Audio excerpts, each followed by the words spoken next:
Hello, Paul.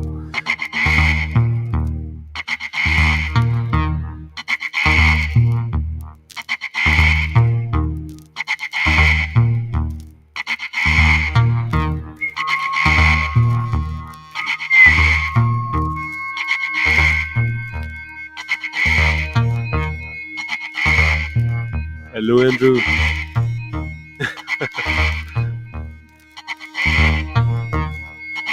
Yes.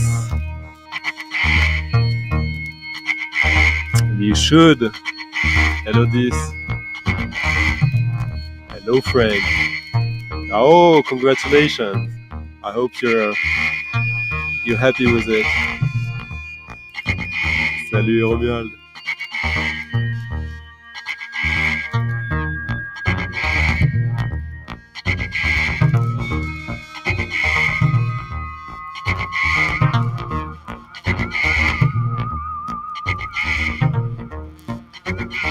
Indeed, Omar S Detroit.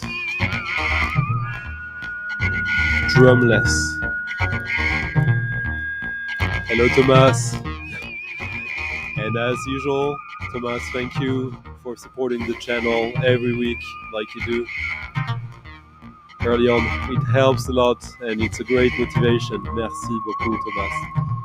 Thomas left an early tip in the coffee jar. Bonsoir, Rich. Ah, exactly.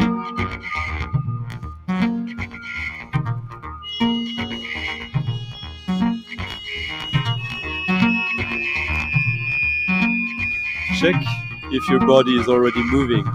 No?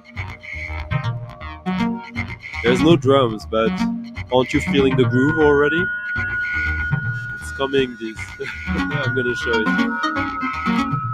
Yoli Lili, bonsoir. Sending you your package today, so I think it's gonna be off tomorrow. I'll be mailing you this weekend. You, Olaf, Bat, and Marcos. Hello, Christophe. Yeah. Hello, Christopher. There will be some stuff for you tonight for sure. Buenas noches.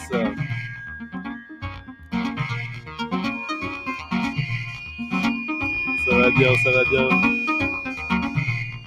Clatubar, Frank, Stéphane.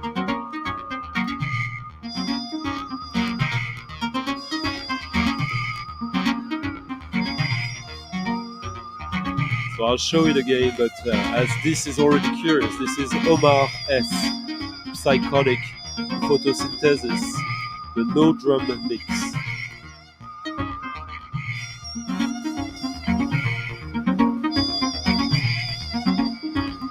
It's like, I don't know, 15, 16 years old.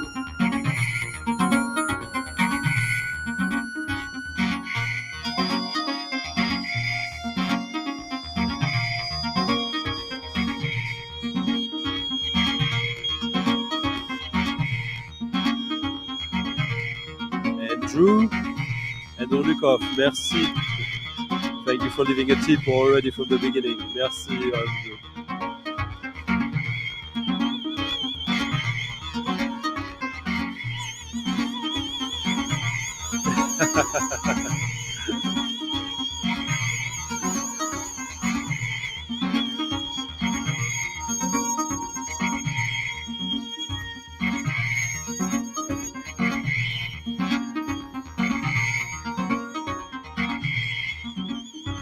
So this was originally released as a normal techno 12-inch. But for some reason, Omar S, who's one of the greatest Detroit producers, in my opinion, of the past 20 years, he decided to release a drumless mix of it. It's a one-sided LP, 12-inch. I'll show it to you as soon as we get to the next one. Salut, Sean. Bonsoir, Fabio.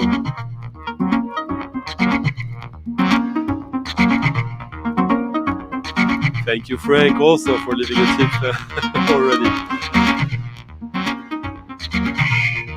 And this is the kind of tracks normally as a DJ you would buy the one with the beats. Here's some, but this is this is a more fun version to DJ, and it takes this into a more like of a minimalism world.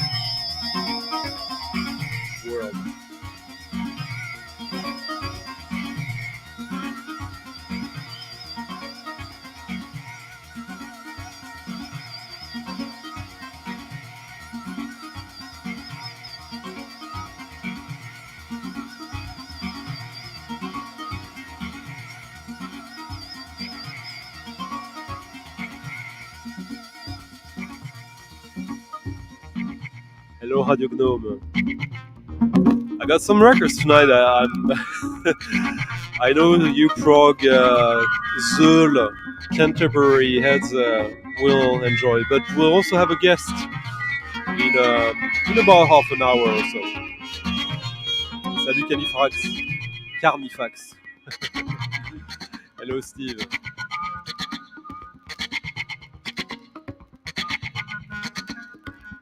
Ah. Thank you Gidget for leaving a tip in the coffee jar. The link in the description of the video.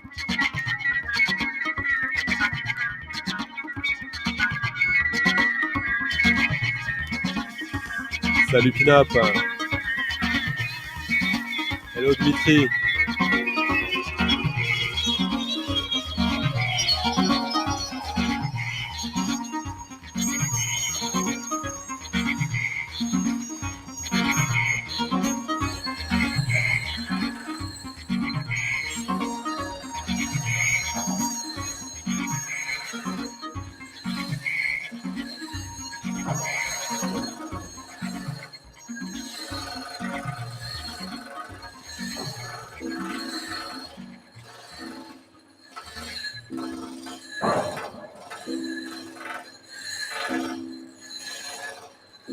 Yes, we're starting pretty intense.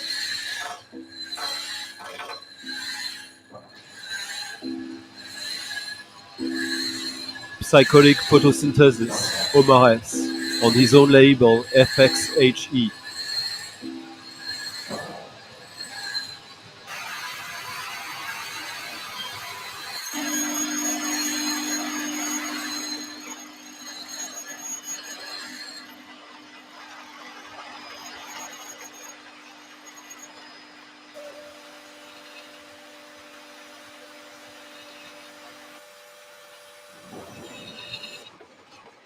Thank you, Sean, for leaving a tip also in the coffee jar. Merci, merci.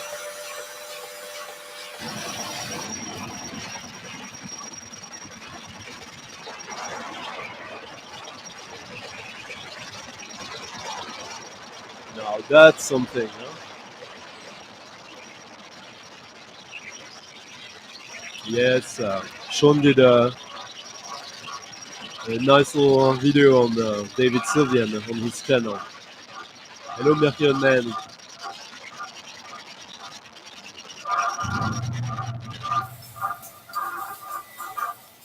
Those who follow this stream for some time, they know I have this big thing for Hungarian Nipzin.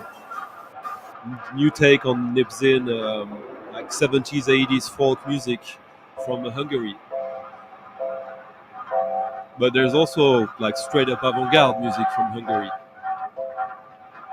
This is a record that you could find easily for a very decent price. And I finally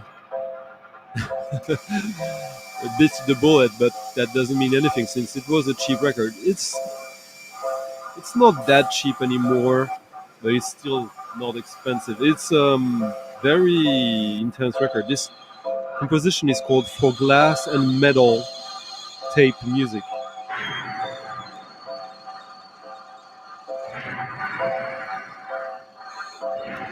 Zoltan Gené.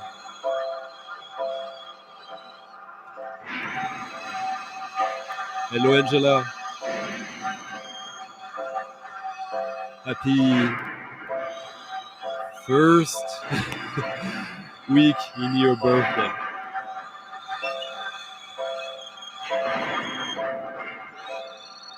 Yeah, this was released on the great Hungaroton state label. And yes, this guy did the music. I love it.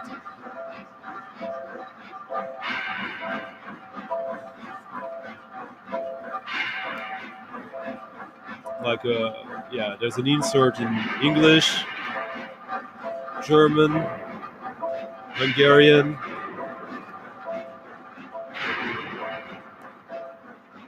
and the Russian.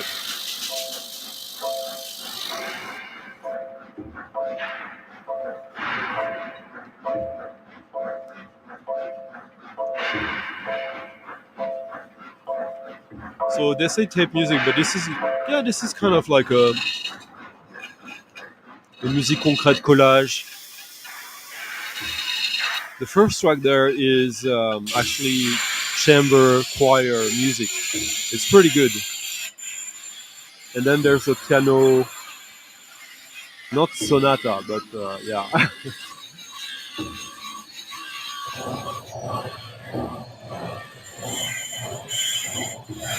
That's true. Very true, Frank.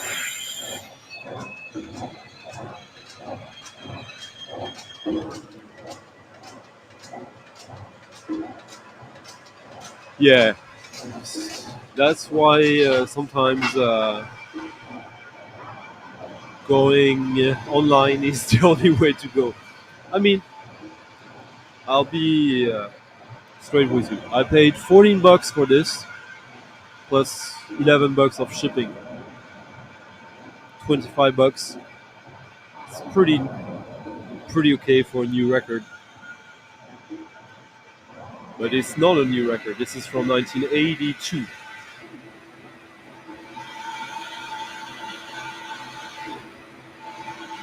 But it had been on my radar for quite some time, and I saw over the years a few friends managing to find it or to get it, whatever way they found it, and I thought it was time.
Yeah, it's almost like we're listening to a field recording in a way, or un chose de noix about a record, but yeah.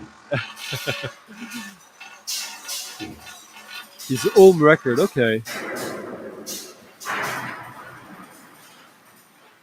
Oh yeah, I remember the one. Yeah, absolutely. Hello Ryan, nice to see you. Yeah, the shipping, that's the new world we live in.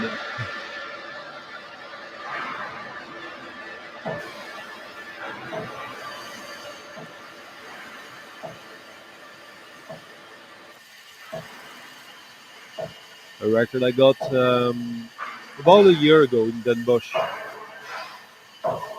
New York, post-punk, dance, left field, white funk.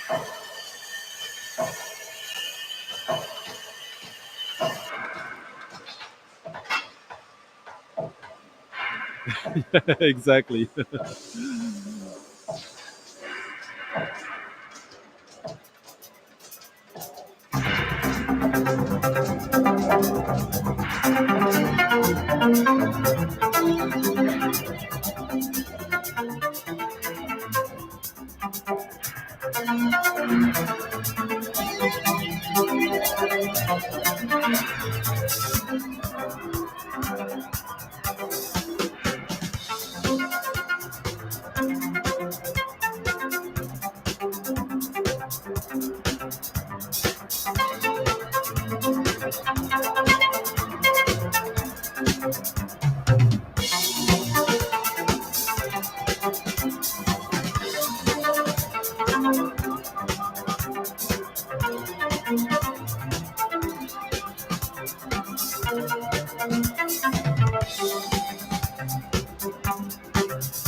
No bad.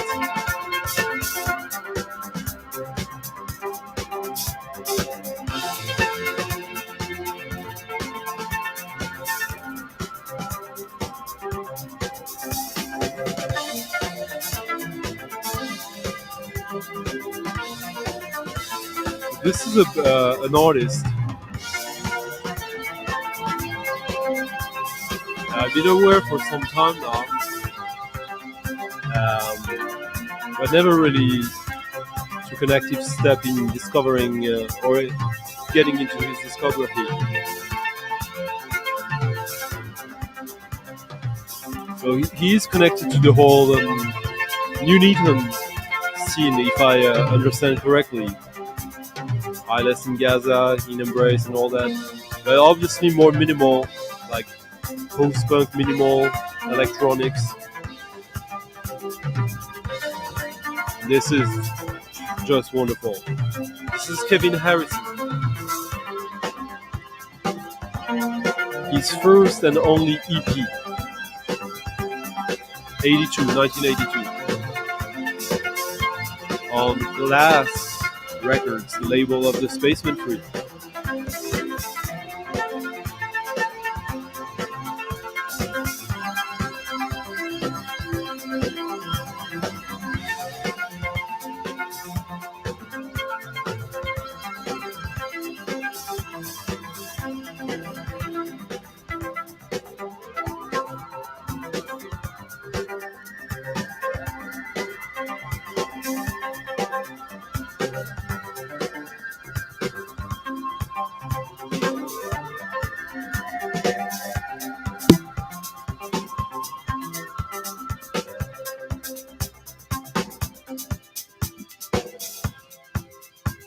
It's just a wonderful little EP of minimalist electronic post-punk that kind of comes out of nowhere and disappears at the same time. He did a lot of tape music, or music released on tape from the tape scene of minimal electronics, early 80s, late 70s. Actually, even mid 70s, I believe he started. And he only had one proper album, if I understand correctly, which we're listening to right now. Inscrutably obvious.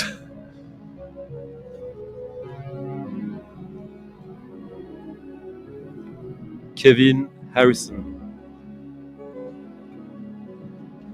on Cherry Red, 1981.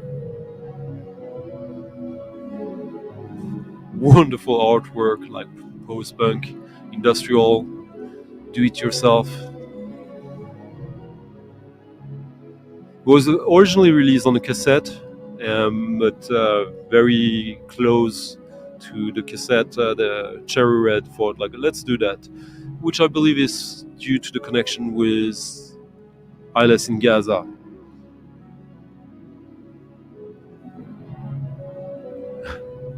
Yes, Pinap, yeah.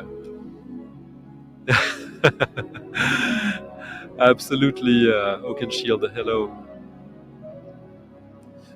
Yeah, in a way, I get I see what you're saying, Clatubar, but yeah.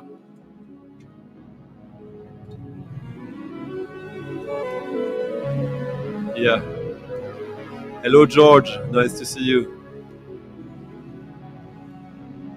Were you aware of him, Stefan? Yeah. Hello, Joe. Nice to see you.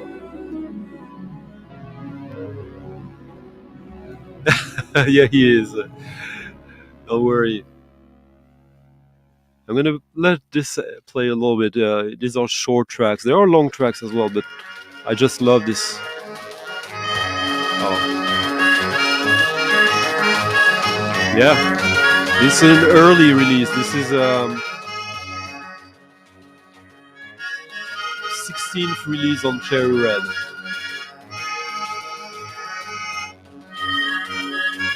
Oh, that's his best one, G. Harris, in my opinion. The mini album on 10-inch. I played that about a year ago here. I absolutely love it.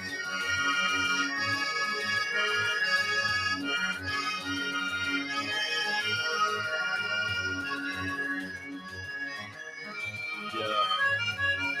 Hello, Rick. And it comes. It's funny when you say, yeah, it's an early one, and this is the printed in the sleeve with the whole catalog up to this and a little bit previews of the upcoming stuff.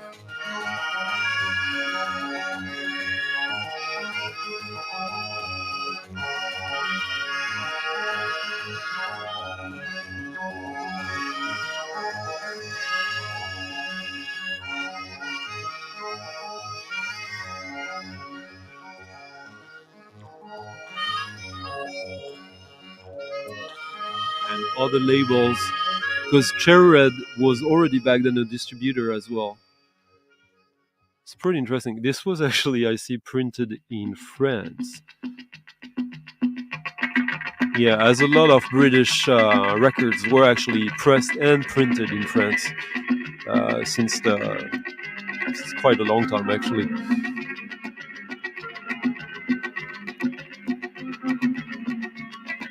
Ah, I've Thomas. I think it's only like collage, synthesizers, drum machines, and like self-made electronics. Oh, absolutely, absolutely, Oaken Shield. See, everyone is getting their Muslim Goes box this week. Yeah, yeah, yeah.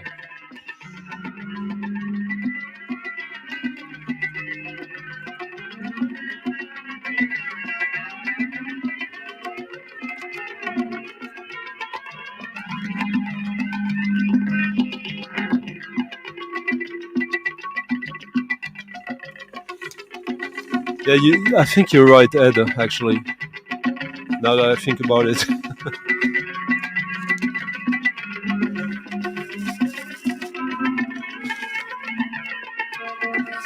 It's one of these albums that is totally, I guess, under the radar. But I guess in time we'll... Yeah, it's this kind... They can't have done many copies of that back then. And yeah, I've had that for 1 week now. And I just love investigating it. Like, it goes in so many directions. It's just lovely.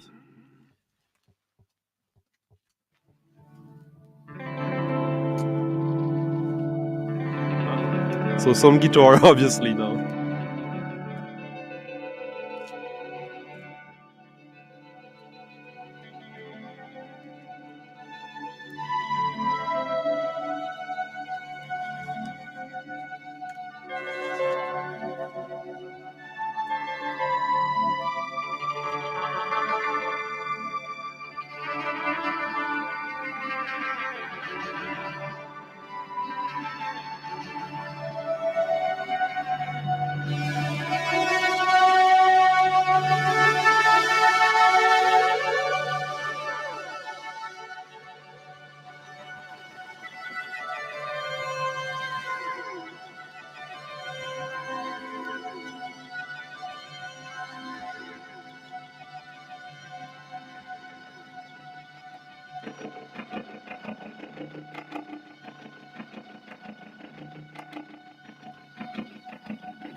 I would dare to say this is kind of like what I would call the forgotten history of British avant-garde in pop music.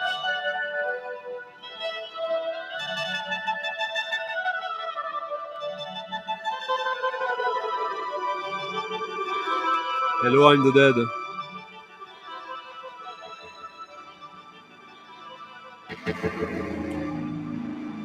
Absolutely. I might be playing that later today or next week or soon. Yeah, which is interesting.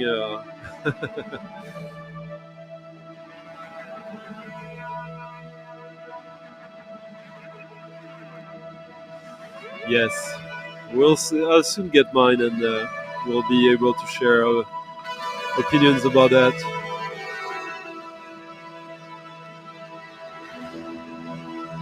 Yeah, if I didn't tell you what this is, it could easily pass as like some really spacey krautrock or whatever.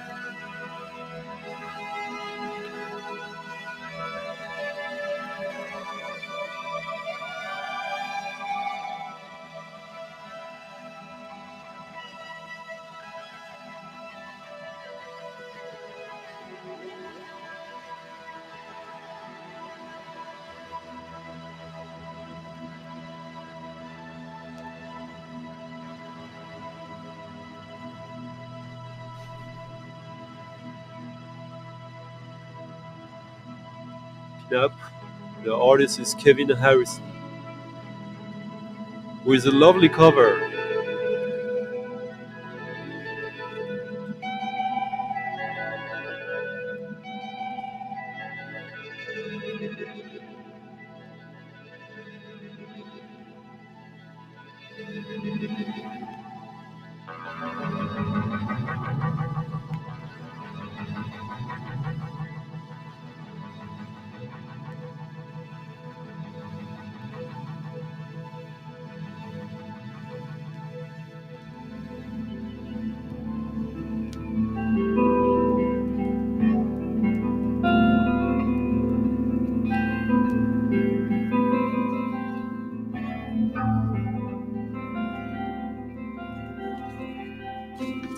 Hello, Richard James. I'll be playing a lot of Radiohead for you tonight. Hello, Chris.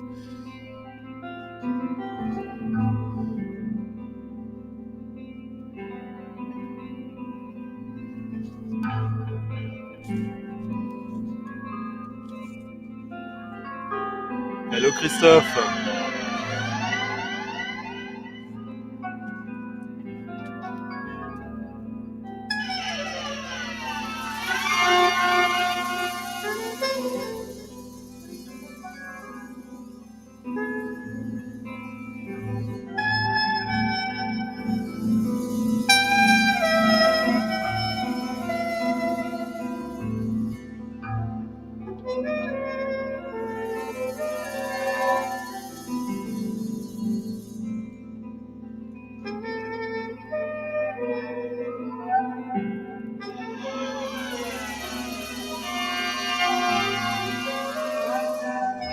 Yes, Stefan, there's a double archival uh, unreleased album of Cranioclast. Hello, 808.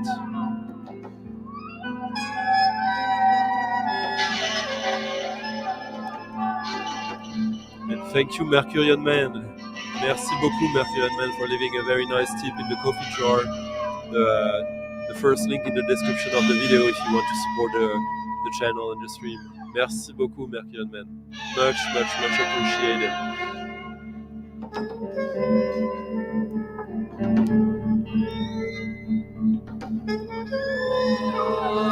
We are the world.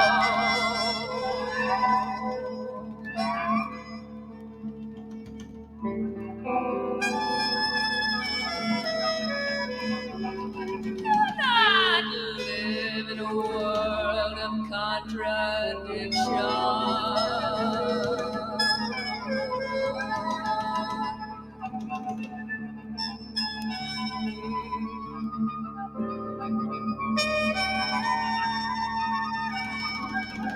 For we are the world.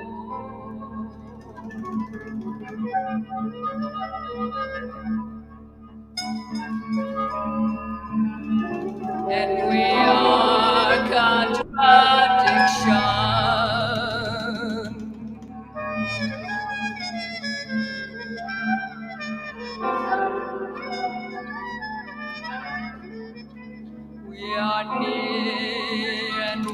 No, I haven't, but I heard it was actually worth listening to. Hello, Arkansas. Yeah, it is, Dubs. It's a very cheap record that I think there are still copies available, stock copies on the Bandcamp of the artist. But it's not a recent record. It's from the late 80s, 88. The band is called Audio Letter. It is this, it is not this. And it features Don Cherry. Fairly regular feature in this stream, huh? We are near and we are far. We are near and we are far.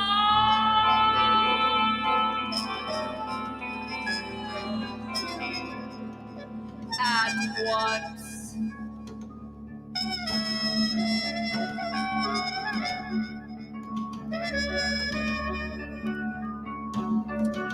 Hello, Thomas.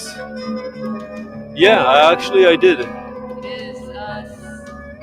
Fred Fist is always, for me, best to experience live. But the hour draws near. Fear not. Fear not. Yeah, it's not an easy record, but that's what's good about it. It's not like the recent First and More stuff. Hello, Honduras Revenge.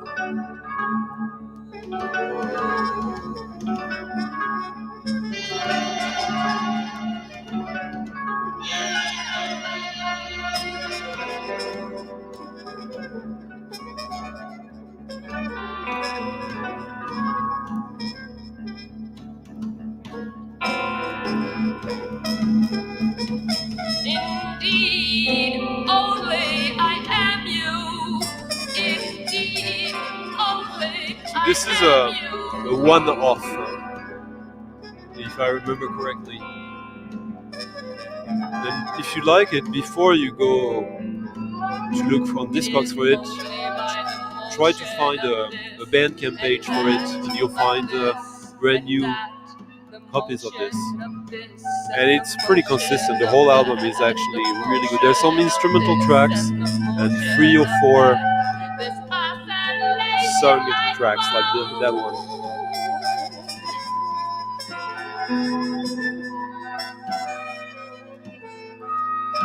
It is all a matter of and by and for time. Well, that's worth making the extra effort.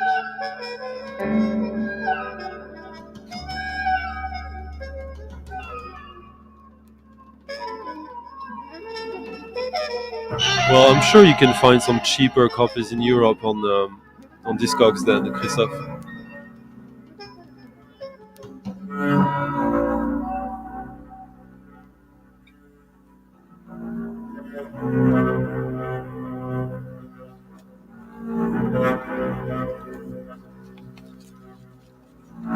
It has this printed inner sleeve, very stuff you would expect in a record featuring Don Cherry, with the lyrics and some text as well that are beyond the actual songs.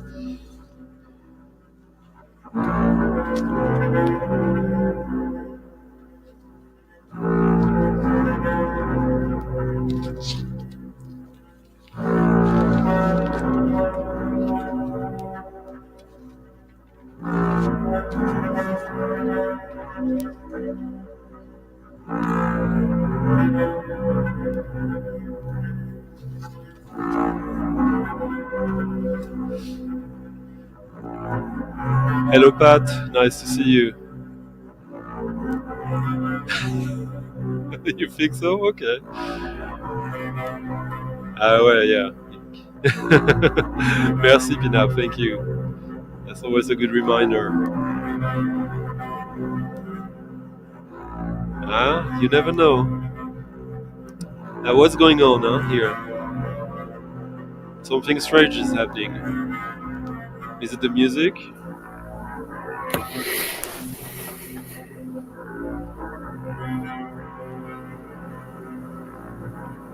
Hello.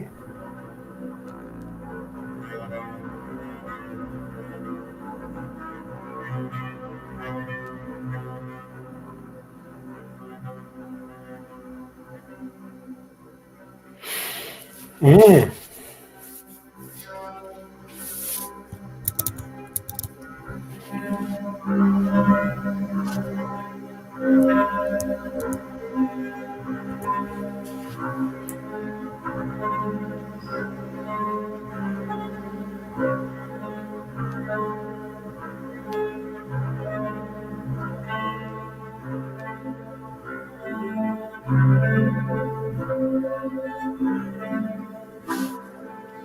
Last year, I did a small mistake when I discovered Otto Lindholm. I focused on his name, and I discovered he had 3 albums out, and I tried to identify the one that was like had the biggest wow effect on me first, and I got that one, and then I played it to you guys, and we all loved it. My mistake was thinking there was only these 3 albums because there's a lot more. Otto here. Hello, guys. Hello, Santi. You hear me, do you? Yeah. I do. Okay. So everyone is hearing me. It's nice to listen to his own music. I don't do it so much. After a while, you just quip it and then, okay, let's do something different. It's nice. Obviously. Thank you for having me. Is everyone? Can we hear Otto? Should we call you? We'll explain why. Let's stick to Otto in this case. Otto, yeah. Yeah. Why not? So everyone hears Otto well? Yeah, I think so. Hello. Guys. That's nice. Hello, John. Thank you for the music you spinned before. It was super nice. I was just like noting all the stuff. Oh, this one is good. Oh, this one is good too. Perfect. Yeah, we try to have like I try like, to have something that keeps us on our toes a little bit, and sometimes there will be something you hate that I play, but that's fine. That would be surprising. Imagine like if everything I play every week for 2.5 hours, everyone loves it, I should start a cult then, huh? No. Oh, it means you're good. Okay, you have good taste. I don't know. Hopefully there is sufficiently music in the world that's good, Yeah. And so welcome, Otto. Thank you. Welcome. Thank you for having me. My pleasure. And well, obviously, when I played your first solo records, that struck a chord in a few of the people here, as you got some orders for that album from all around the world. True, and that's how I met you. Yeah, I mean, and that's how I met all the show and all the stuff. I don't know, like in one weekend, lot of records went out, and then I was like quite surprised because I recorded music about almost 8 years or maybe 9, and I was just dancing with a. This one is really nice. Oh yeah. And no, it's super cool. And then someone, I think it's Frank. Maybe it's online. Frank. Frank. Let me see. He's living in the States. Yeah. His name here is GBL. Yep, something like that. Hello, Frank. Thank you for putting me in contact with your show, and then it was quite nice. Super happy there. Just There he is. yay! Him and Hello, his lovely Frank. wife. Yuppie. Thank you for the tip.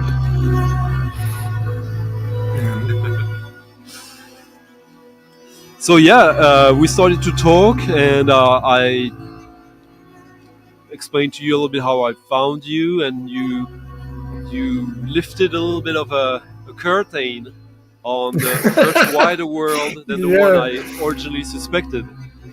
And yeah, because actually, yeah, I do play bass since now 25 years, and I did like plenty of different kind of music, working with I don't know, rock band, jazz band, everything. And about 10 years ago, I quit music for a while because I had some problem with bands and with managers and stuff like that. And then I went back to the music, and I decided to do something alone.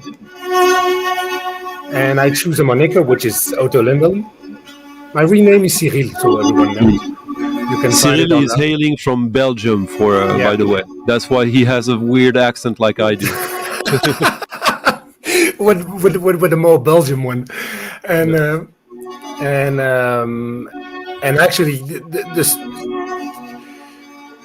No, with the 9 years, it's really a journey because I really went through different things. Everything with the first record you played like a month ago, something like that.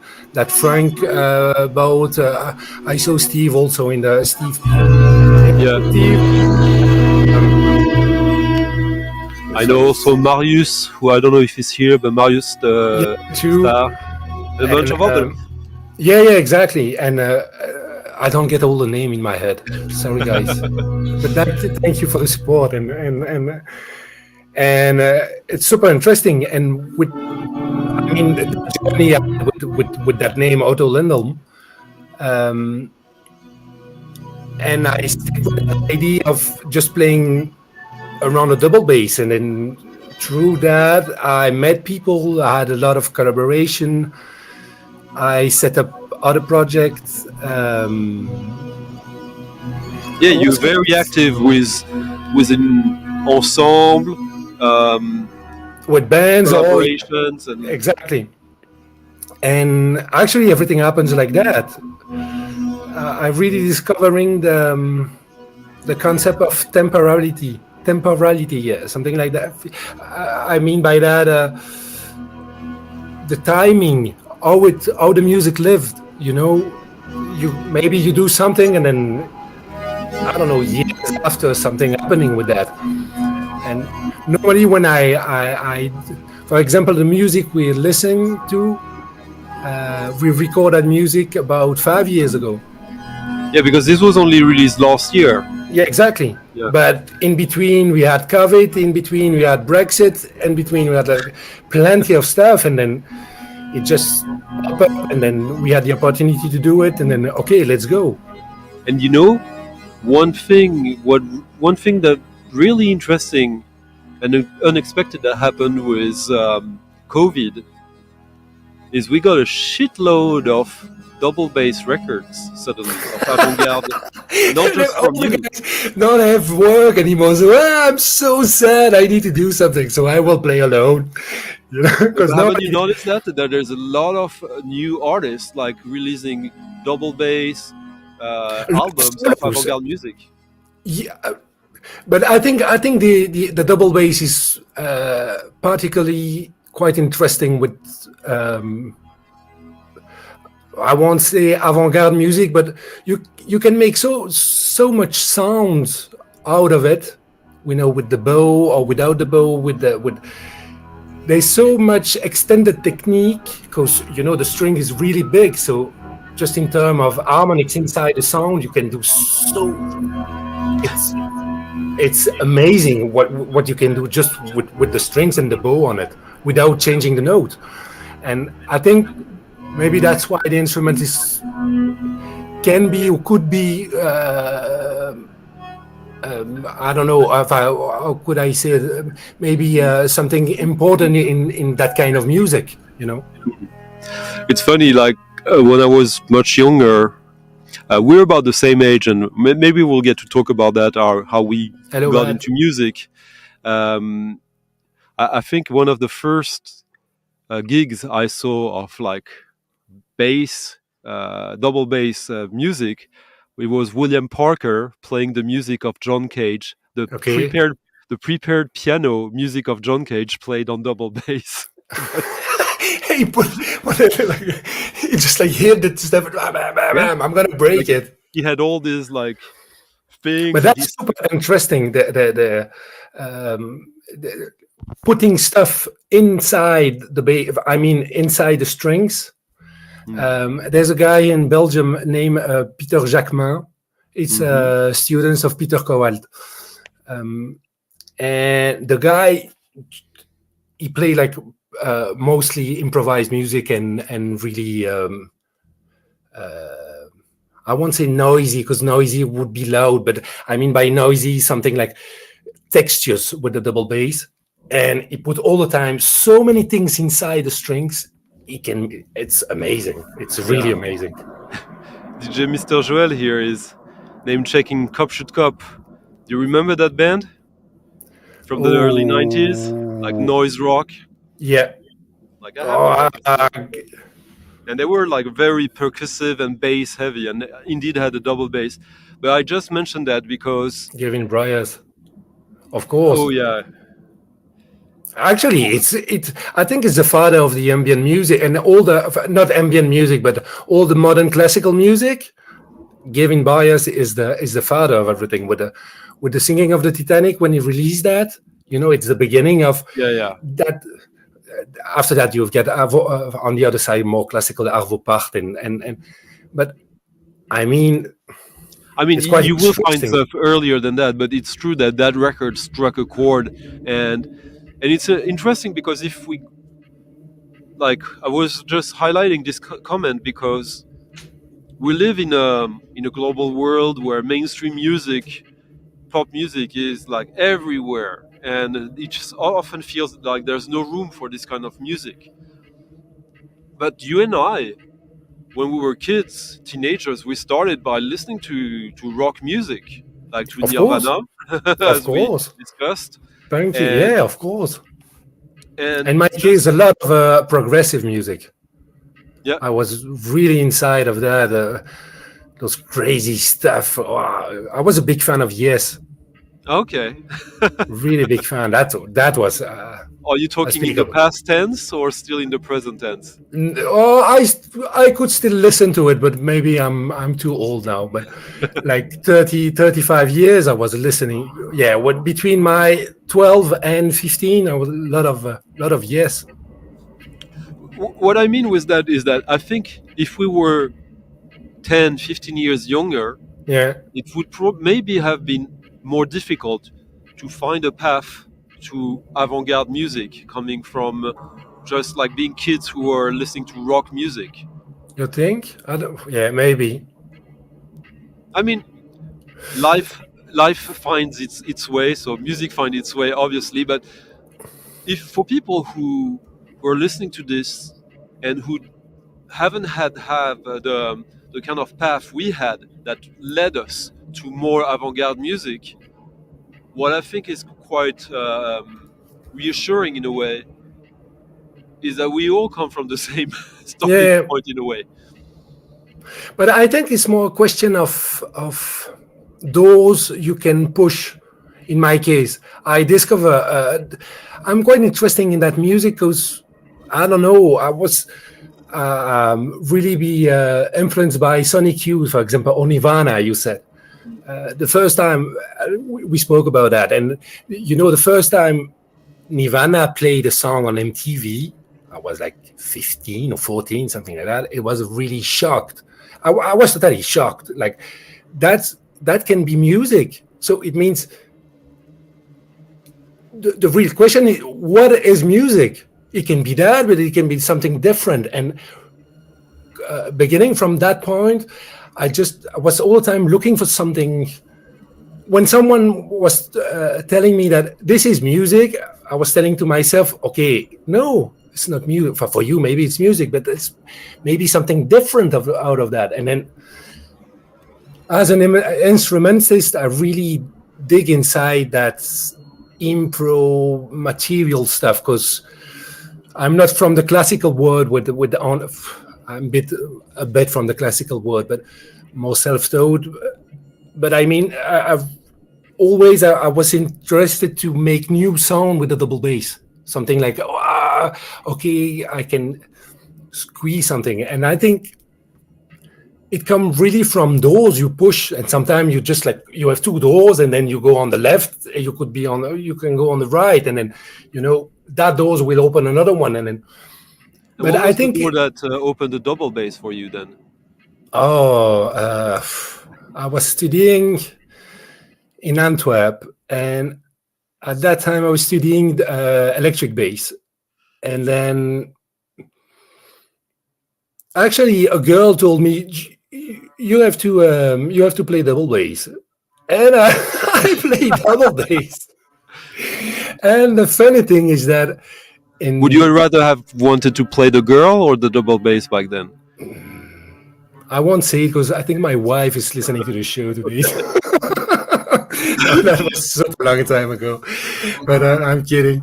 No, I think it was more the instrument. Actually, the girl was quite pretty too, but the double bass is a very pretty instrument as well. Yes, there's a teeny book named La Contrebasse de Suskin, written by Suskin, and it's amazing because it just speaks about, it's a guy playing double bass and just complaining all the time with the big size of the double bass. He don't have place to invite someone inside his studio because there's only the double bass, So. Suskin, who's very famous for having written the perfume. Exactly.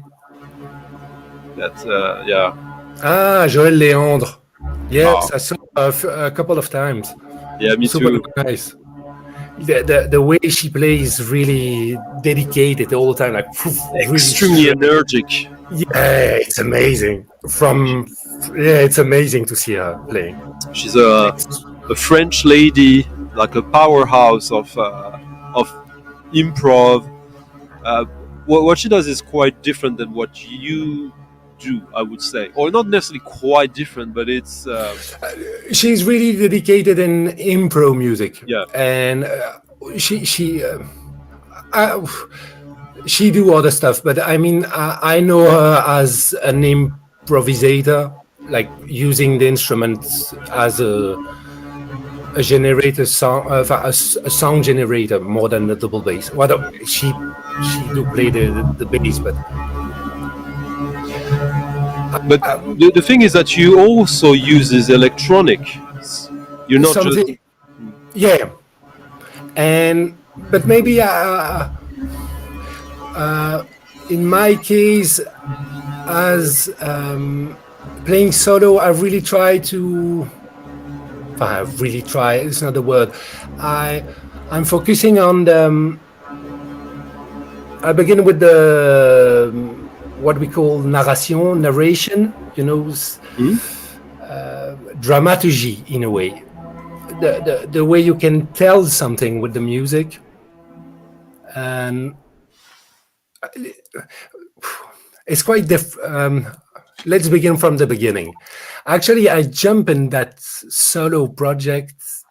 I think the setup I used in the first record. I think about the setup for almost 2 years. Just like in my head, I need to do something. I want to do something with a double bass alone, but not. I'm not a concertist, so I won't play as a concertist. I was really involved with noise music, and I really liked effects and stuff. And then, okay, let's change the double bass sound. And I designed the first setup I designed was the double bass sound can enter a looper, and then that looper I split it in 3 channels with other effects. Okay. and I designed it for. So you're layering your bass. Yeah, I split it. I'm really seeing it like you see a river, and then you can have the delta, like Delta du Nil. So you see the river just like opening and splitting. That was really my first idea, and so after 2 years, I decided, okay, let's go. I'm gonna do it. I have to do it. Let's go. I do it. So I set up the stuff. I plug the mic. I just make record. And I record the first track, which is Nil Indigo. That's the first track. And I record it in one shot. It's just one shot. And I make it listen to a friend. And the friend told me, wow, that's good. You need to do a B face, a side B. You know, you need to do something different. Different. I don't know. You have to make something with that. Dig, working with effects, and happens the first record, and then I just was all the time digging more and more with the effects, and then I really dig inside. Was I was telling about narration, dramaturgy, so, and the question of time. You know, some of the people. We all listen to music all the time, but it's difficult to concentrate for 25 minutes or 20 minutes in one music. If you say to someone, okay, let's listen to 20 minutes of music, just one, people will be maybe a bit afraid of it.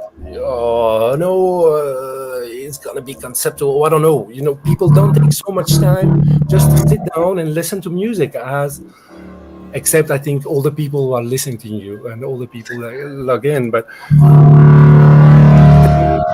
people just have music all the time in their head, but don't take time to listen to music. And I think it's a question of time. We dedicate the time we have. And so Absolutely. That's why I begin to write more and more longer music. And the last one, 42, is 21 minutes, and I decided to make 21 minutes, and then it was that's cool. Yeah, that's everything falls apart still. That's with my friend Ross. It's amazing. You know, when I listen to your music, it's interesting you mentioned the time and all that, because what strikes me immediately in the music is like, obviously what you would first perceive is this kind of slow evolving motifs, but what that creates for me is tension. How you manage to use time to build tension. You let the harmony live, but it's always like preparing something. I can feel that something is coming, even if we have one soul element that is almost like being observed around as a sculpture. That's cool. Nice, thank you. It's nice to have words on what I do. Yeah, because it's in my case, in my head, in my ears, is how to create something that, when you listen to it, you are waiting for what will happen after. In the few minutes, you just like, okay, I know what will happen, and so maybe if I can reach that point, saying to myself, okay, he will know. We are expecting that thing will come, so at that time you can put something different at that moment, and so you can make something like, whoa, you were waiting for, I don't know, I would say blue. Waiting, okay, blue is coming, and when blue is coming, I will put in the music, I will do something like totally different. I don't know, red, to say a color, but you know, it's also like you prepare the stage for, like, I feel you preparing the stage, as you said. You said it maybe in a different way, but Yeah, for something that is coming, and you give yourself enough time so that you can do something that will cut right to the bone. Like, the music is very emotional to me, or maybe emotional is not the right word. Like in French, we would say has yeah, bears a lot of emotion, in the sense that it's not necessarily that it's a surprise that you will do like a key change, yeah, like Robert Wyatt with matching yeah, balls, but more that you will do, because of that time and that tension building, you allow yourself for the next sound music event to go straight to my spine. yeah. Oh, thank you, and thank you. I think it comes from the fact that I really, it's really, in a way, it's really improvised all the time when I play. I've got like a lot of free way of play. Sometimes it depends the way I'm writing the music, but it can be sometimes I have like, okay, I know I'm going to play that kind of key, I've got that kind of melody, but I don't know how I'm going to play it really, because I don't like the way, if I play alone, I don't like the way of that, but I like the color of the melody. I like the, I don't know, the emotion it gives me, and then how can I put it in a shape that makes something happening with that, I don't know, like taking taking the listener to somewhere. Okay, that's a melody, and then the melody will say something. I think this is a good example. Like, we were in this harmony, and now we have something suddenly almost like brooding that was Yeah. repetitive, and now it's finished already. But so it is that, like, obviously, I guess another way would be to say that you're quite a master of contrasts. Oh, thank you. Uh-huh. But I Finding think it's contrast the is most. very I think it's quite interesting. Narratively speaking, is really the contrast is something super important. It's the only way to force the motion of the way we think. If you do something, there's that story of you put a frog in in boiled water.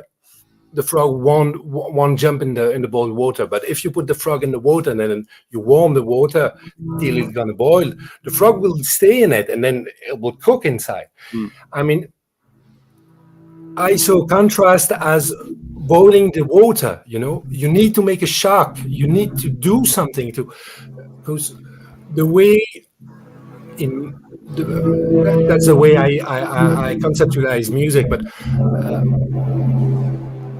The way we understand music, it's all the time afterward. So you need to listen to something, and then when something happens, you will, if it's different, you will understand what happened before, what the new event will come.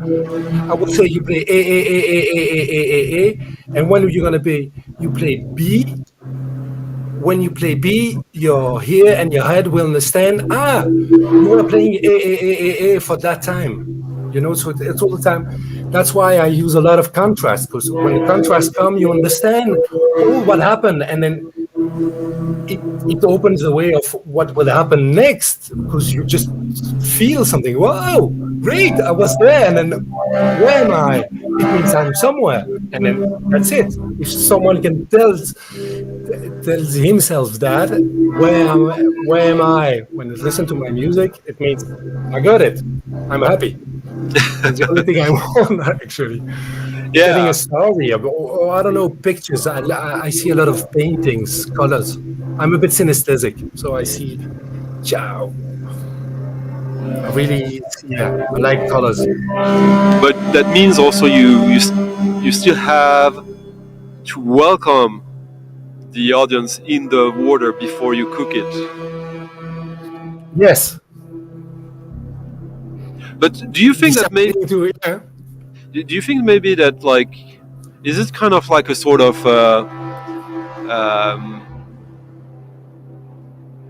you know, like, is there a bear in the forest? Yeah. If you don't see it, the Schrödinger cat, like, is it? Does the music is the music created when you're playing it or when you listen back to it? It depends. For example, Nil Indigo, the first track I ever record solo, it really comes out as I was playing. I knew I'm going to play about the D, so it's about the D strings. Which is the second one, and then I will begin with just one open string and then loop that, and then see what happened, and then I just play, and then I felt comfortable, I suppose, and then I just developed it. And then at one point, I told myself, okay, I play sufficiently, then I'm gonna move. And if you listen to the record, you will hear my footsteps inside the studio, and then I go to the machine, because the machine was I don't know, like 5 or 6 meters away, and so up, and then I went there, and I began to push one button, and something is happening. Wow, what I'm gonna do, and then you have all the transformation coming out. When I was playing it, if everything falls apart with it's the same. It's improv. So the way we work, I just gave him the double bass sound, and I don't know, do something with machine exactly. The one we're still listening to, by the way, in the background. And then the sounds coming out, I just discovered one of the sounds, and then I'm gonna play with that, and then maybe he's gonna do something with that, and then I'm gonna respond to that. You know, it's like a kind of conversation with playing me the instrument and him making the sound out. Christophe here was asking, I'll let you read it. Do you prefer to keep loose?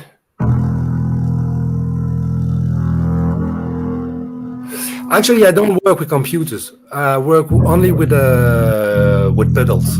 You know, I'm the old school. I need to touch a button. I don't understand nothing with the computers. When Stan told me, "Do you want to jump in the video?" And I said, "Oh shit, I don't understand nothing with those." No, I don't. Actually, I have like, I don't know, plenty of loopers, different loopers, from Gibson Ecoplex to all the family. For those who don't, but there might be some who don't really know. Can you explain what a looper is? A looper is so it's a machine. It gave me the opportunity to record what I play, and then I'm gonna play it again and again and again without stopping. It's a sort of live sampler. People could exactly. It's a loop. It's a pedal, like a sort of kind of not so advanced, or sometimes very advanced. Actually, it's just a recorder, and then it's gonna play in loop the music you record in it, and it's quite easy because you can use it with your foot. So you just push one button, then it record. You push the button, and then it play the loop. It play the music you just record for the time you between the two hits of the buttons, and there is different. There is like, I don't know, 1 million. I don't know. Many different loopers, and I have plenty of different kind of loopers, and all the time I use them and put 1, 2, 3 in a row, 1, 2, 3 in parallel. I don't know. Now I'm using XML clock to just control one loop. You know, just with the function, for example, like fast forward. So you're gonna play the loop. So I just record something, and then it's gonna play it, and then I'm gonna just say to the machine, okay, you do that. Just, it's a kind of, you can transform.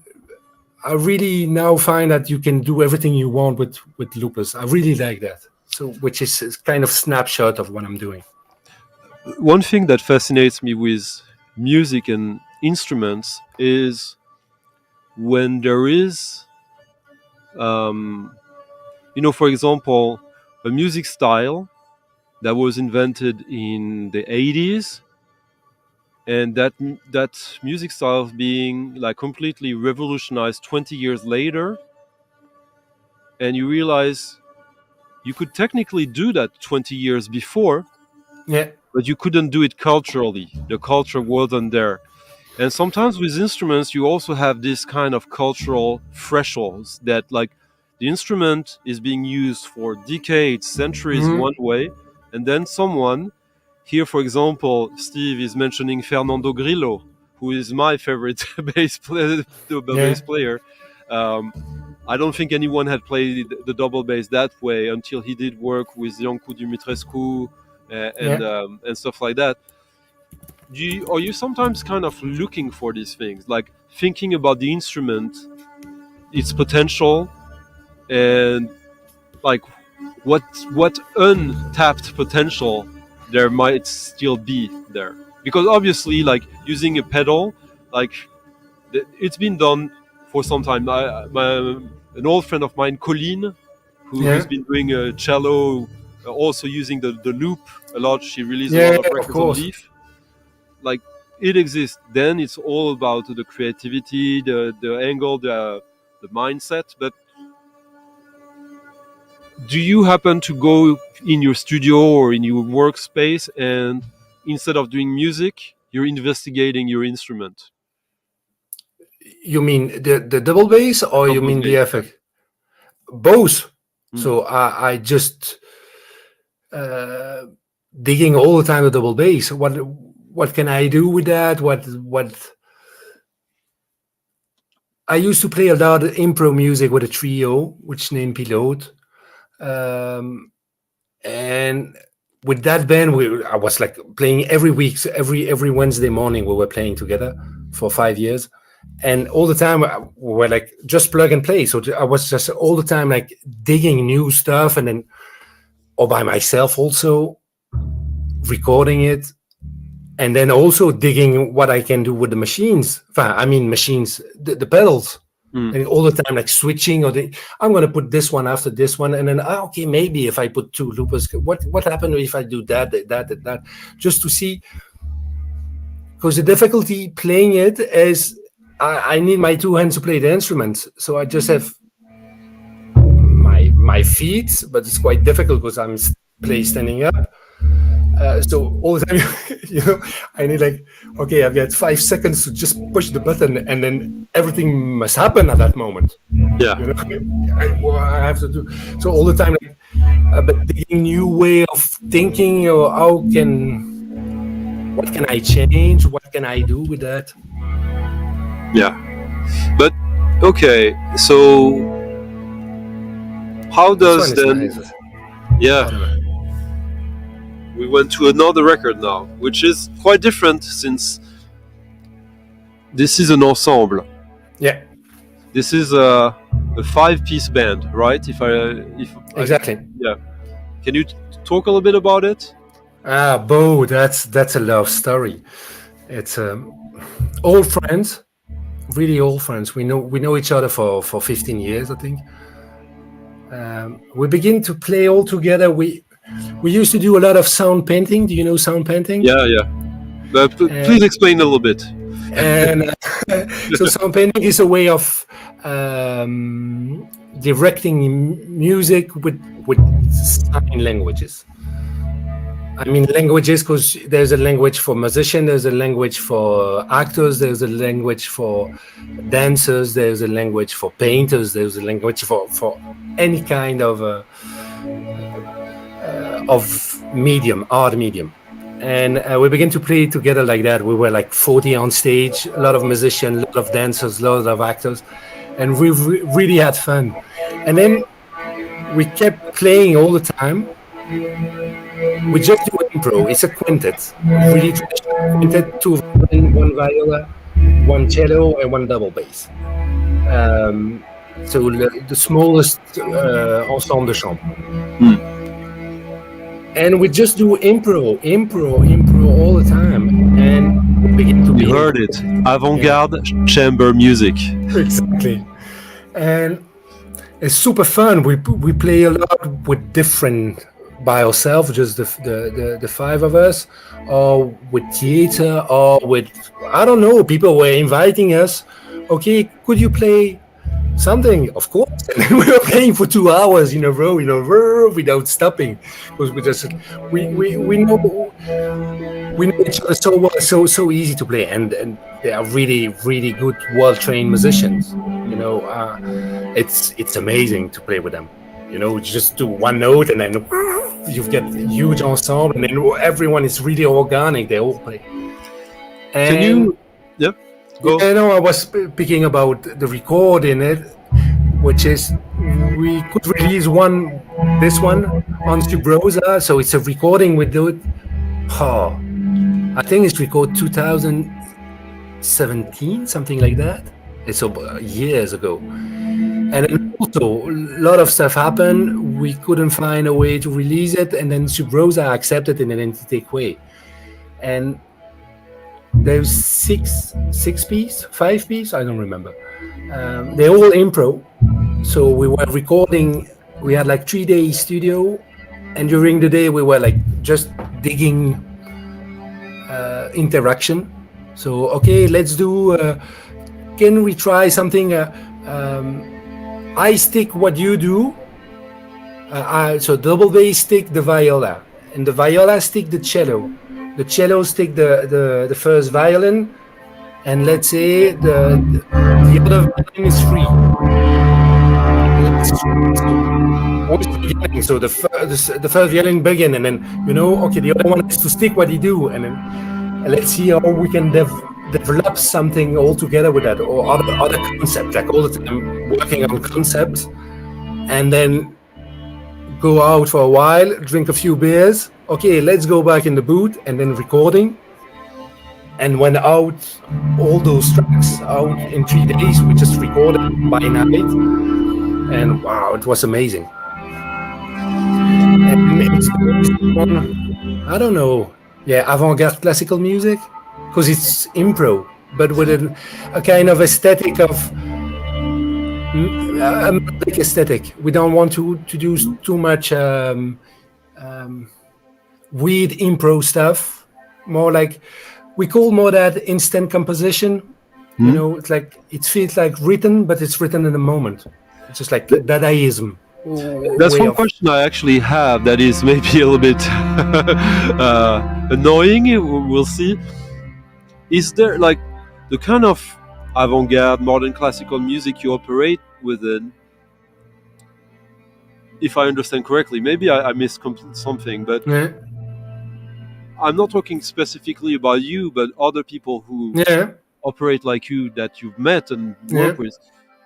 Is there sometimes a sort of like, could there be a sort of inferiority complex between that kind of musicianship and the ones who actually do written music, like the traditional way that most people who don't necessarily have a huge connection with music, but how music is perceived? Music has to be serious, it has to be... It's really difficult, because I think the word improv has a bad connotation most of the time, and he can say everything, and being able of saying everything, he doesn't say nothing. And so I think that's maybe complex of inferiority. I don't know. It's just, I don't know if it's complex, but it's difficult to speak about the music. It's really difficult to explain what you're doing. You just say, okay, we just play all together. You need to listen to it, or to come to see a concert. For example, for a booker, if you need to find gigs, it's difficult, because the promoter will say, what are you going to play? And then maybe I can give him the record, and then I'm going to say, but we won't play that. Yeah. We won't play something different. What? You will play something different, but I want that music. No, but the question is not the music. The question is the way we've written the music all together, and something will happen, surely beautiful, but it won't be that. So it's really difficult to explain improv. It's interesting because when we listen to this, the easiest way to perceive it, to create an analog in your brain, in your memory, would be, oh, this is film music, because it sounds kind of like that. If you go deeper, I hear something maybe a bit different. But so in a way, you could turn it around also. That should give a complex to the people who do this kind of music for movies and who write it. And these guys, they do it, but they only improvise it, and it sounds just as good, if not even better. Yeah, but that's the best. That's the best. No, I mean that's the best thing you can have with impro is that when people don't believe you, no, but it's written. No, it's not written. We just did it on the spot. And I think that's why, I don't know. Because basically my next question was going to be, and it's connected to that, but where do you get to perform? Because obviously now you kind of gave it away that like the traditional concert hall for classical, modern classical, it's a little bit difficult to break that because you don't play your repertoire apart from your own improv. Super difficult, and much more now, those days. So it used to be... I feel old when I say that, but actually COVID was really shitty for that. But that kind of music, a bit avant-garde or a bit special. I won't say avant-garde.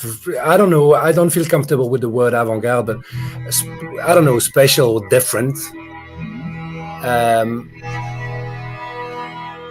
It used to be a bit like trendy, or has like a bit hype in all the more open way places. I would say venues, big so it could be easy. It was easy to find places because nice, I have a slot for impro music, just come, you do good music. Now there's no money for that because no one comes to see those concerts. So you see, so all those slots are just, it's difficult, but it still live. I think you need to go underground, you need to go in the backyard, you need to see, there's places, but really teeny, and it's more like residence. No. One more time, I think.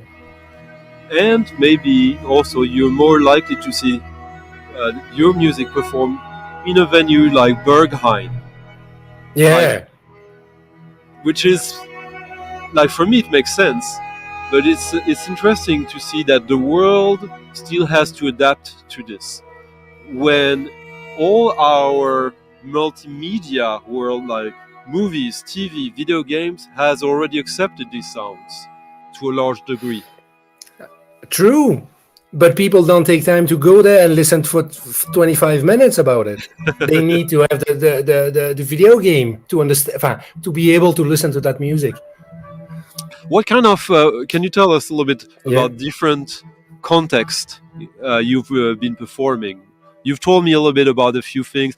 Performing or having to broadcast your music, because sometimes your music is also not necessarily only played live. No, actually... it was like, it's funny. So I play concert. Actually, I go back to play concert now. I just finished like a new, I'm finishing new music and going much more on the instrument, more than the FX. So we'll go back, I think, more on stage. But it was funny. One day I just wake up and then get in my mailbox a mail from Christian Dior. So not directly Christian Dior, of course, but it was Christian Dior saying that, hello, we would like to use one of your tracks for the next ballet. We're gonna produce with pré-rocage. It's gonna be opera de Rome and stuff like that. And so I just read the mail. This is a hoax, okay? This is a fucking hoax. It won't happen. For people who are not like in France or Belgium, people probably know the name Christian Dior, but in France and Belgium, everyone knows that name. Like absolutely everyone, because it's like one Haute of the couture. 2-3 biggest name of fashion, haute Yeah. couture. But like Christian Dior is like even if we don't necessarily know exactly everything about him or his life, but just the name is a brand, and is a brand that has been around for forever for people like us. Yeah, truly. But it was super funny. And then I went in touch with the person, and then I realized that was really true. I just like poo in my pants because I will need to check all the contract and stuff like that, and then hopefully I could speak with the publisher, and then the publisher did really a good job with that. Hopefully, I had a good publisher in that case. And then I discovered the music. I discovered the music on YouTube with that ballet. Its opening is name Nuit Romaine. Roman Knights. Yeah, and it was like super amazing to see that, to see all those ballerines. And I was opening the stuff, and then you have all the big composer.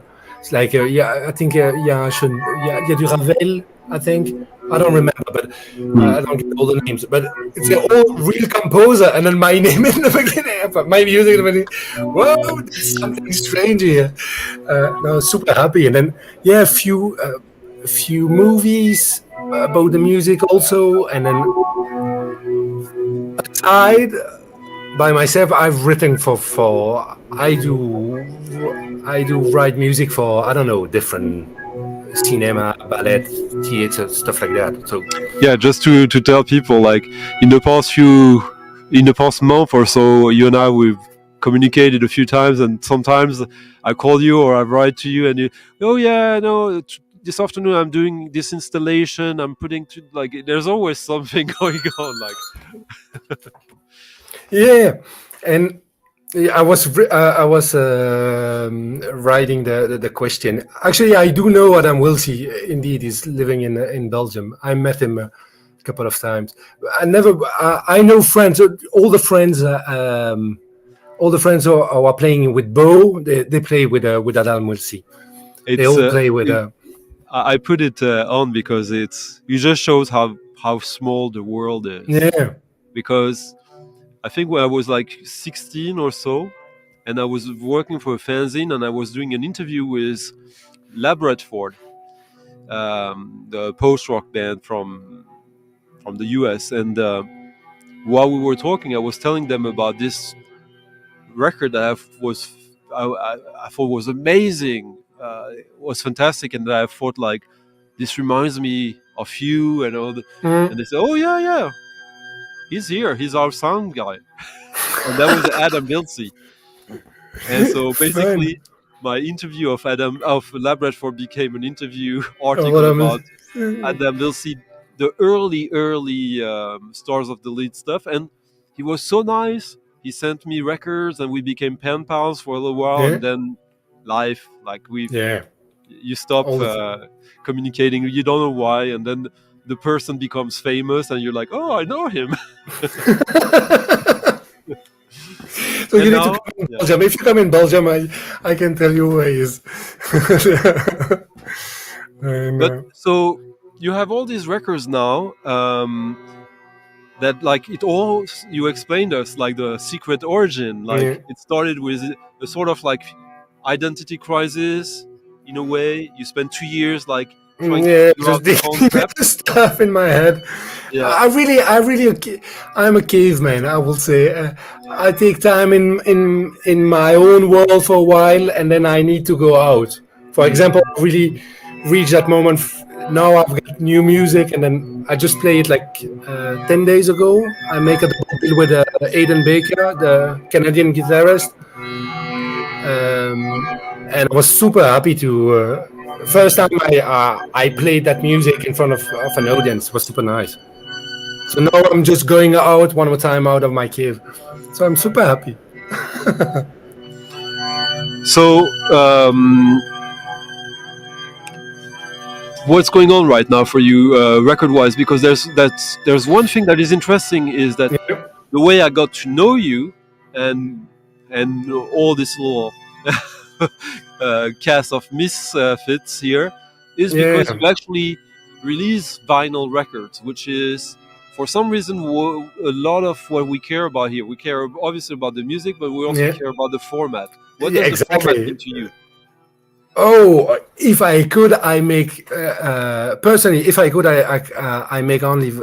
I just press on vinyl. I think it's the just because it's a few amount and then it exists, and actually you just need a nipple and then you can make something with a cornet with paper, and then you can make it spin with your hand, and so you can listen to the music. You don't need electricity. When it's pressed, it's pressed. It's the only way we can. I think we can keep the music for years.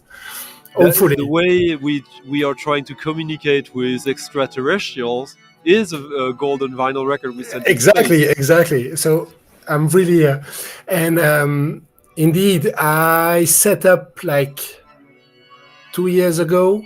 I set up a kind of record label company. Everything Falls Apart was released on this one. Also, it's mid. 42 is also released. Actually, Totalism? Yeah, that's Totalism. And so I think the new one I'm gonna release, which is not me this time.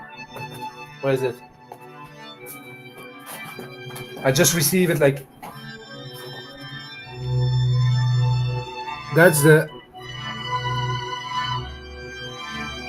And the guy, the music is by. What is it? You see something? Little on your left now. No, right on your right. And closer. And now, wait, I make you Kazimir Libersky and Tatsuya Yoshida. So maybe you know Tatsuya Yoshida. Yeah, but Tatsuya I don't know Yoshida Kazimir. It's a drummer of Runes, Japanese band. And Kazimir Libersky is a Belgian pianist, virtuoso, young guy. And actually, we met them. I met Kazimir. I know him for years, and then he lived in the States. And then I met him. I told him about Totalism, and then he told me the idea behind Totalism is we release music, books, video. With it, like one of the guys did a splendid work with Everything Falls Apart. It's a mini series of four episodes just based on the music of Everything Falls Apart. It's a kind of thriller. It just uses rush and cuts from what do you call that? There were like a TV show about crimes, untrue, crimes that you don't know. And they explain the crime, and then all the time there was like a teeny video on in the middle when you can see the car coming in, or maybe you see the gun, and so he could use all those stuff and make a completely new story with all those rushes, and so all only based on the music. And so with that talent, we're just focusing on something like, let's say, radical music. Radical. Okay. Meaning by radical means the expression just is sufficient. We don't need to. I mean by the intention of doing what you do. If the intention is good, fine, good. If the intention is there, it has to happen. It has to be released. No matter about the style of what you do, no matter about the image you have, whatever. The only thing that matters is really the action. It's funny because Mercuryman here, he was saying, so rather than sitting and thinking, writing about what to do, one just does. I guess it's a little more than that, but but still, yeah. Look, I take the book with me. So that's the first book we've released. Oh, nice. It's just woodcut and it's about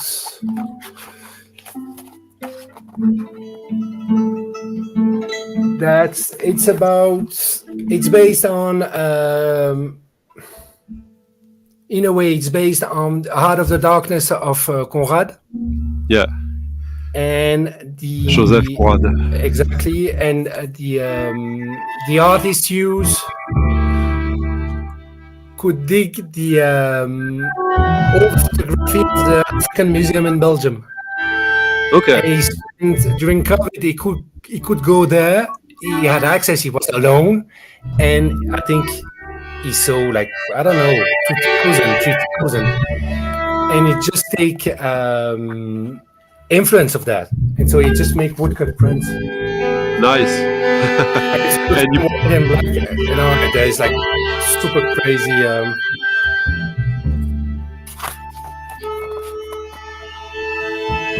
Wow.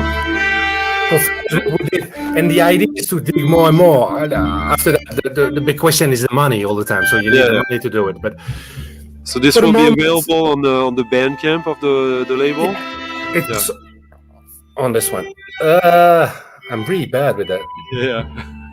So you can check on the time. And this one is going to be released. So that's a new one.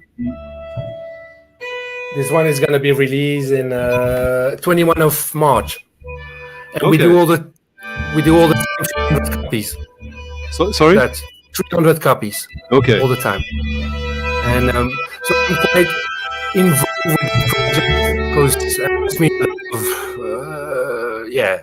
management will say because it's all the time to find a way to produce that. And just finishing writing, and I know exactly what I want to do, which is more with the instrument, much more with the instrument. If I could only the instrument, just pure double B, and you can do everything with double B. I don't need all those stuff, but still I use a few of them. But, all right. No, cool. Cyril, Otto. Thank you. It was really nice. Yeah. And so I hope, to soon share more music from you. I still have some stuff that I want to share. And there's, I guess that's like, you're now at like with this stuff happening to you, like, and now you doing this, publishing books. It seems that you've reached a level of a certain level of freedom. Yeah, I think I'm turning 47. I think maybe that's I'm just calm down. I think kind of peaceness and confidence in what I do. I think a bit more. I'm still thinking all the time that I need to do more. I don't know, but yeah, something like some kind of confidence coming in. But I think that's the age. Yeah, I used to be much more like running everywhere, doing so many different things, and then now, maybe more focusing in. Okay, what do I do? Okay, this one I can do it. Let's stick to that and let's dig to that without looking too much about different. I used to run. I used to do so different things. I don't have to do that anymore. Yeah, I think a lot of us can relate with that. like bees. You're just like moving from flowers and from, and then okay, this is good. Let's go there. When you do music for a long time, professionally, unprofessionally, but like there's like sustainability. There's always these times that come when you feel like I nailed it now. Now I know who I am. I know why I'm on the earth. I don't know. Is maybe when I'm, and then it's gonna be my last breath. No, but what I mean is that you reach that point, and then 2 or 3 years later, you realize, oh no, I wasn't there at all yet. No, not totally true. Yeah. But I think that was 22. Yeah. I'm there. I'm gonna be. No, I'm not there at all. You're just an asshole. But I think that around 45, you probably are not gonna go. You're probably gonna get there to a certain level. You probably are not gonna get as like completely disappointed with you yourself as you were like 10 years before. Hopefully not. No. Yeah. Everything is. I speak for myself. Everything is okay till now. In a few years, like in 10 years, no, it was like really shit now. But now it's like. But actually, I was speaking about doors at the beginning, and I really see my life like that. You know, I had like. Doors just when you like in fantasy, just like door coming in and okay, what do I do? Do I push the door or not? And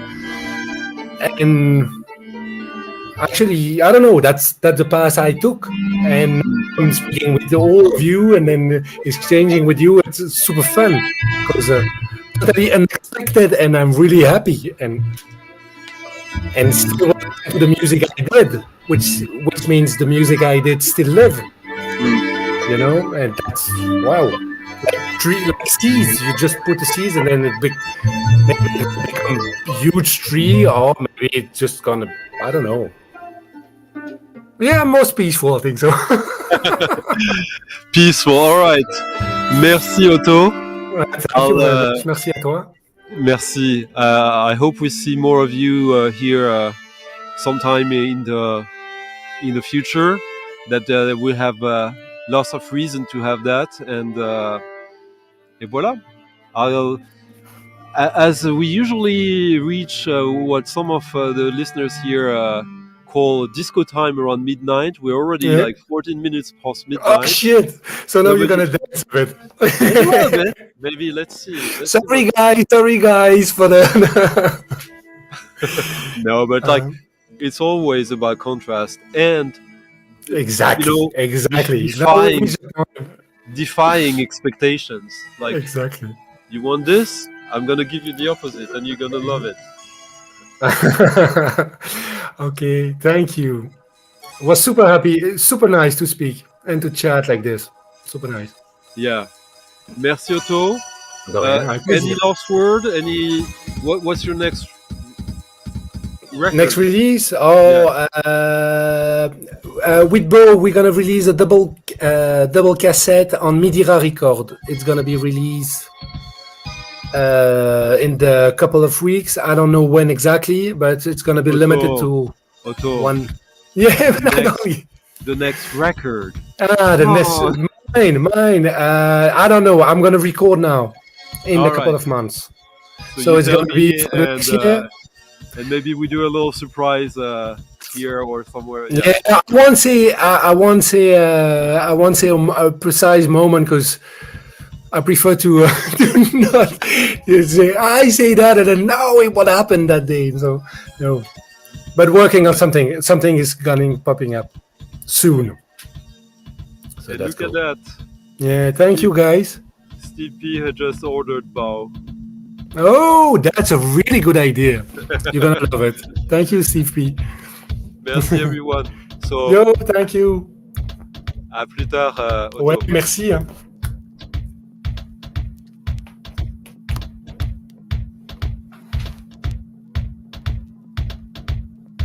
Ah ben voilà, voilà. Salut Otto.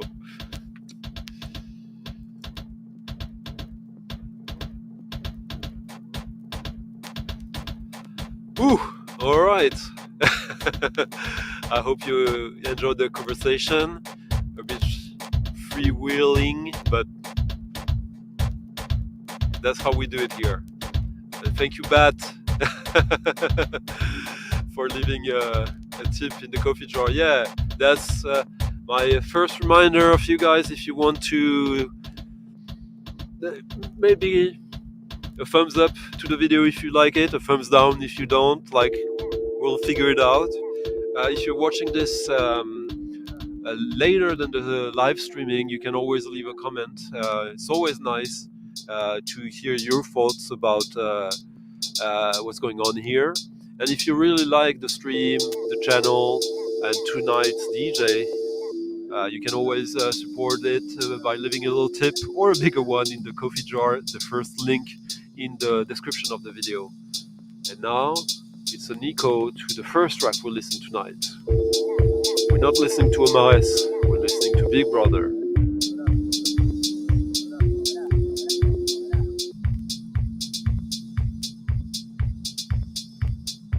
We're listening to...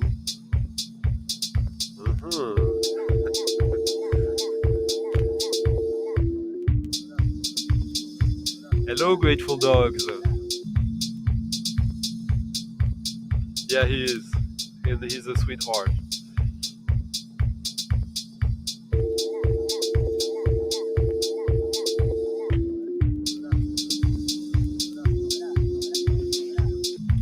But really, we didn't get to speak too much as usual.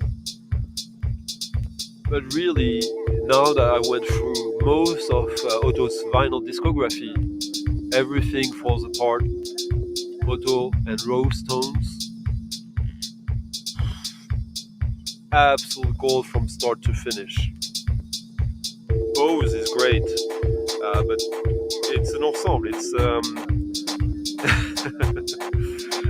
I mean, someone really worth investigating, and that we've been investigating for the past few weeks, a couple of months maybe now. So there we go.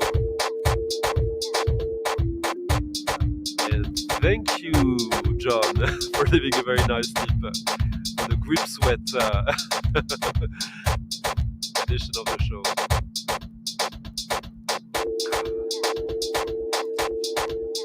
Wow, time flew by, huh? Yes, I blame Summers. You know you're Detroit. That was my very first Theo Parrish record, the first one I bought.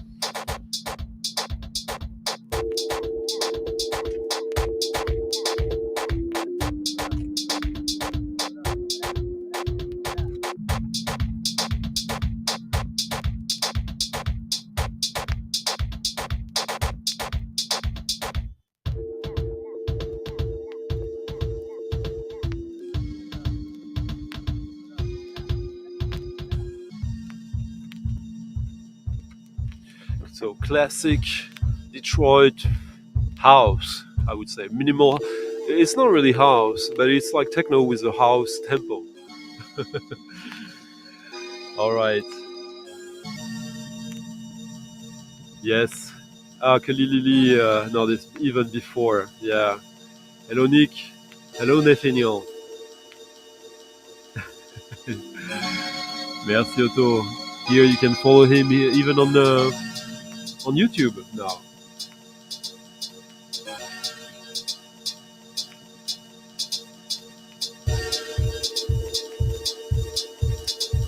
What I love about that track is, well, the minimalism of it, obviously, but there's a slight dissonance in the harmony between this synth that is not in the foreground now. Yeah, there's some kind of weird dissonances here, which is not, they're not coming from microtonality, it's just like a sort of kind of almost annoying dissonance, but it's actually kind of creates something a little psychedelic to me.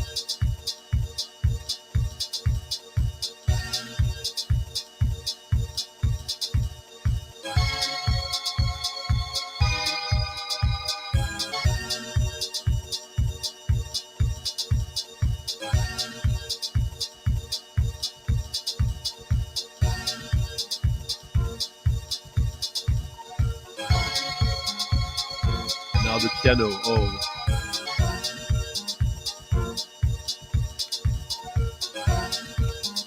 And it was not much like that when this was released. When was that? 99, 98, 2000? I blame Summers. Tell us. I'm sure you know.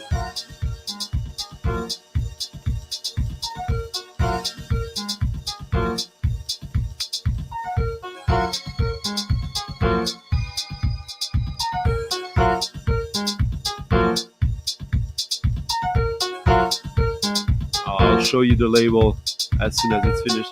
Again, when you play this techno house 12 inches, no cover for the most part.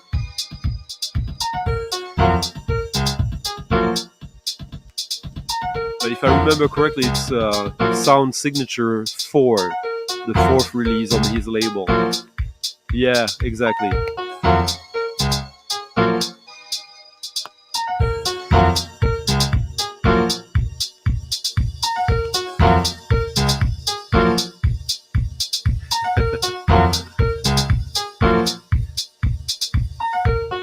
When you listen to this and you're not too used to that kind of music, you might find or think, "Oh, this is very easy to make." Of course it is, but it's quite cool, and you have to get the culture to create that. And back when that was done, like I think it's from 1998 or something like that.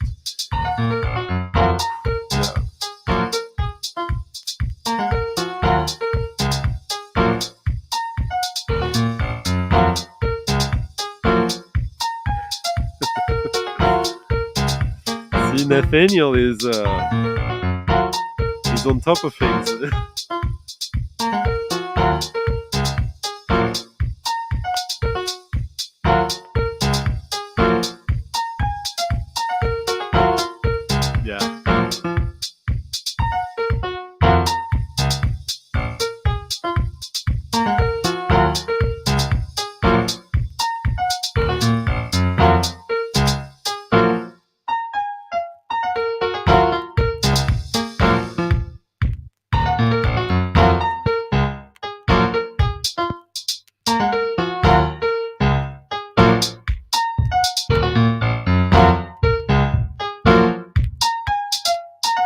Modern black music, but when I say modern, it's already like 25 years old, so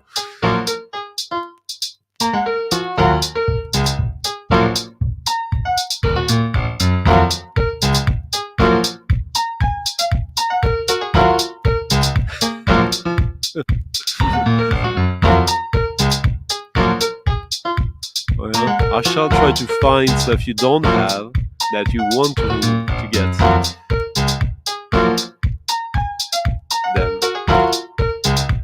Next, we're gonna go back to Europe, or is it Europe?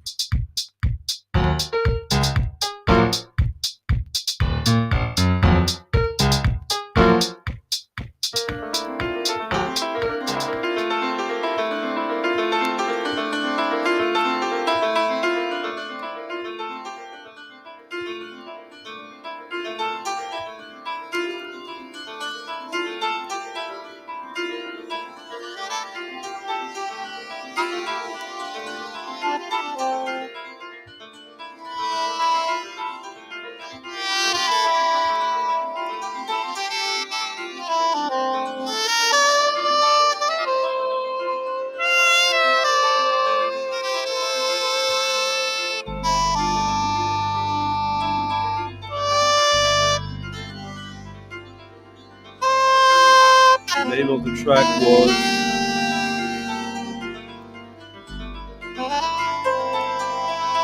I can't even read it.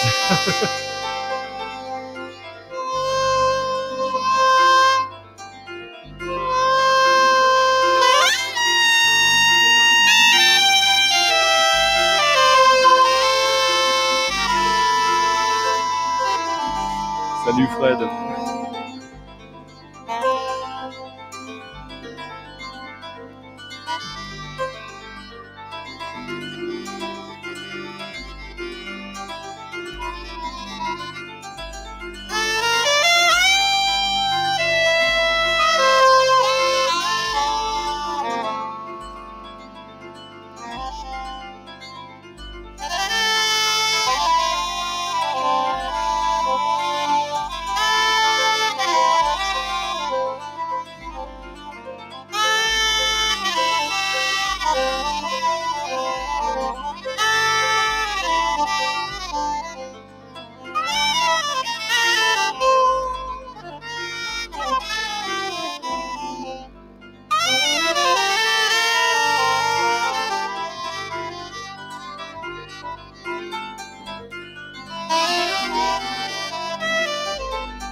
exactly, the over your head EP. Yeah.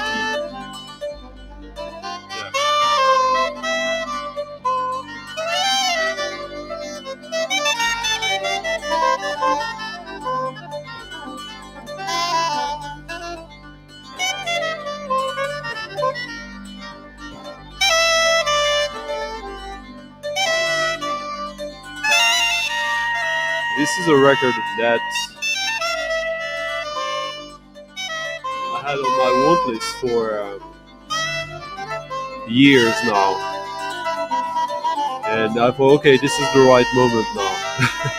Now I need this.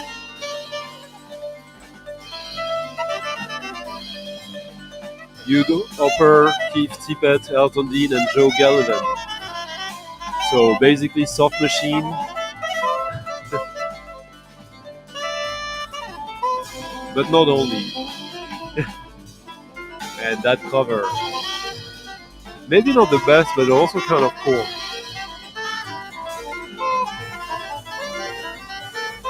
So of course, I love all of these players, but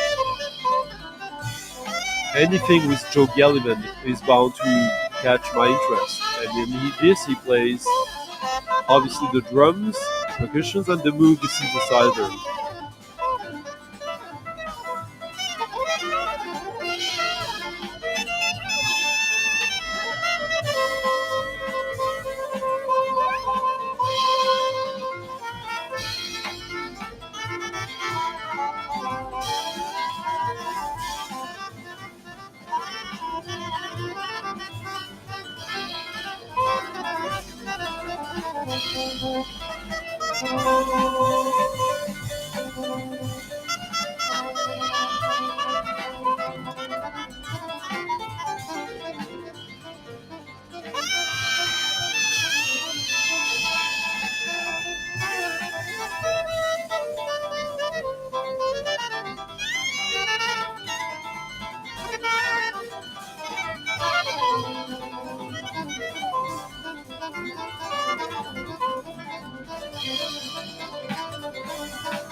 Just an absolutely mind melter trip.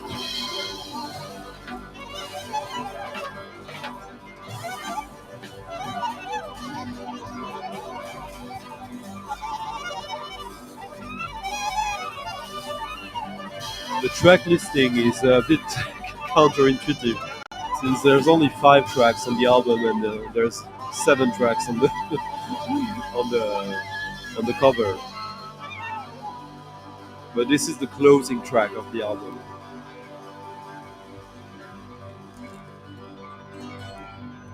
Unlikely to be a record that will be reissued anytime soon. You can still find copies of it.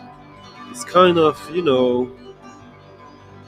not many people after it, but they probably didn't do that many in the beginning anyways. So, yeah, the whole LP is like that. This is my favorite track, but honestly, this is a absolute stunner.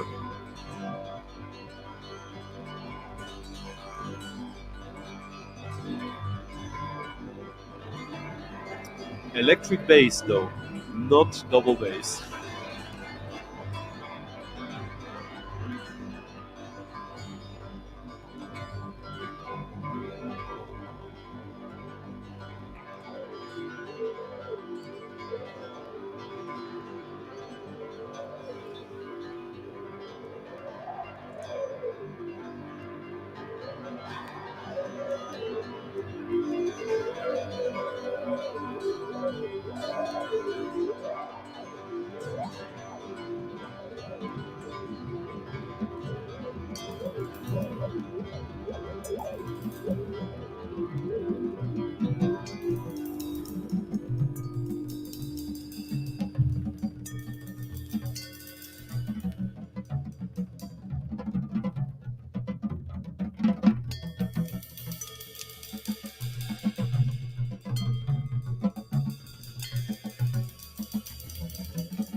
Hello, Sons of Tens Victim, 1876.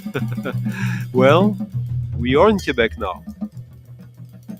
It's funny you arrived right when I start to play release from Montreal. So not directly Quebec, but close enough, right? Or no, Montreal is in Quebec. What am I saying? The Architect Percussion Ensemble. It's a quatuor of modern classical music. And I don't remember exactly how this came into my radar. These are 3 pieces by 3 composers.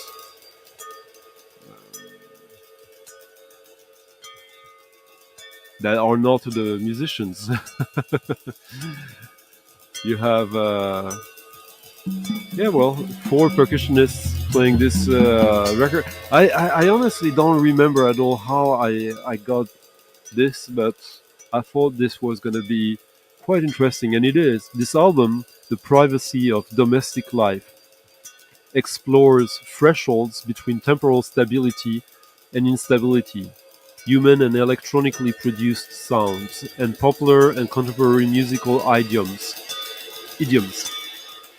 There is something here for listeners of all persuasions. Adam Basanta explores the interaction between human and machine performers. This is what we're listening to right now. Taylor Brook alchemizes a kaleidoscope of metallic sounds. Bevan Flanagan finds sonic harmony between drummers playing at different speeds, and Duncan Charlton juxtaposes quasi-improvisatory soundscapes and super rhythmic metal drumming.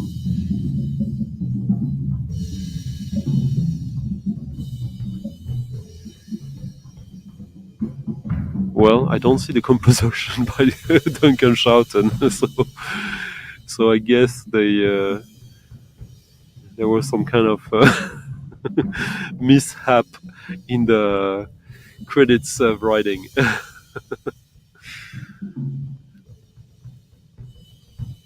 Yeah. Ah, well, hello Mick.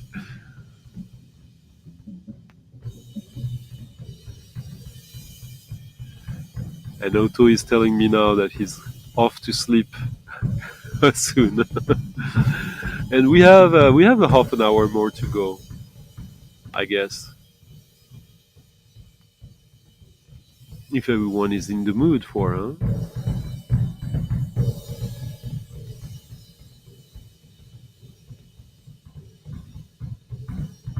Well,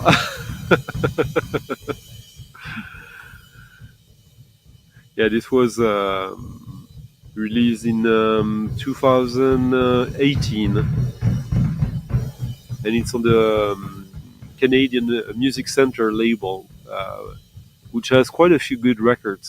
Some on my want list, and one that I already have, or 2. They've been around since the early 80s, and wonderful recordings of avant-garde, modern classical. Yeah, today Otto was not too keen on the word avant-garde, huh? But what is left for us, huh?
Actually, I might have. It's a cool little record. Still like cheap. Um, but I don't think I've played it yet. But it's a little cool French jazz, free jazz, improv record from late '70s, maybe early '80s.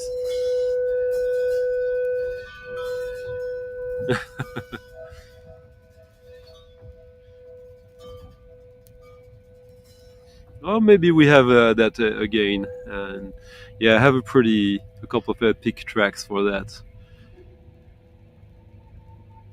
Okay.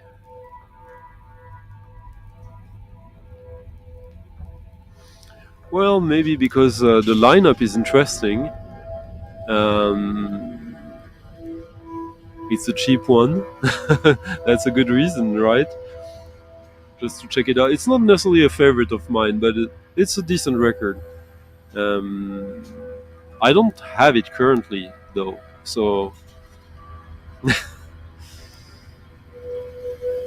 I had it a long time ago, and I lost it in a move, and I haven't replaced it.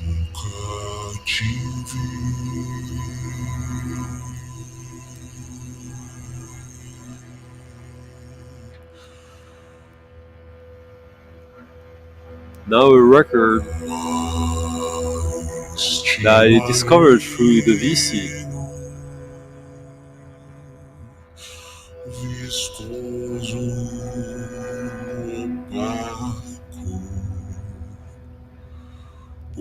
To our friend George Staichu.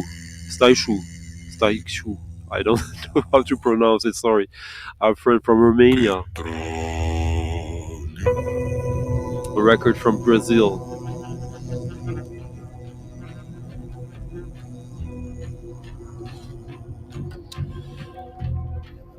I guess I would have discovered it eventually because she's been on my radar for other reasons than that record. But yeah, he played that.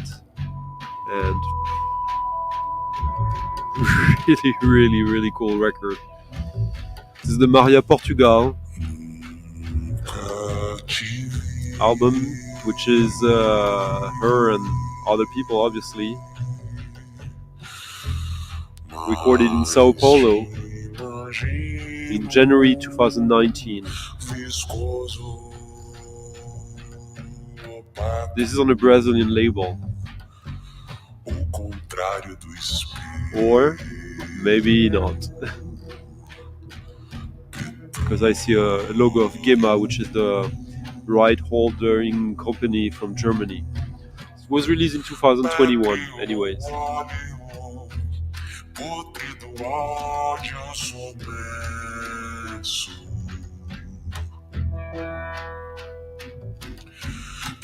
And it's the right speed.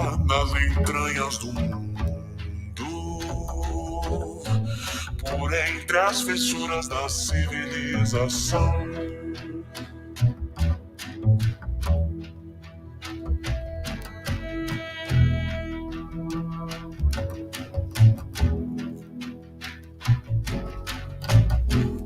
Olho daqui.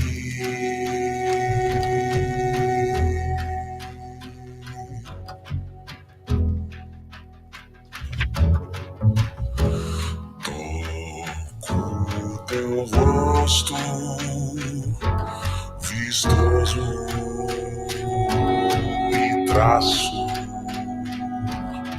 a vazão do desejo, petróleo,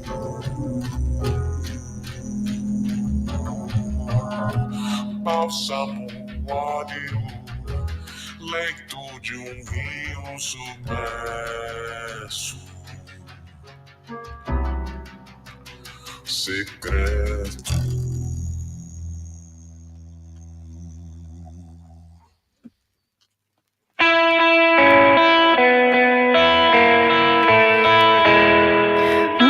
Salut Ronald.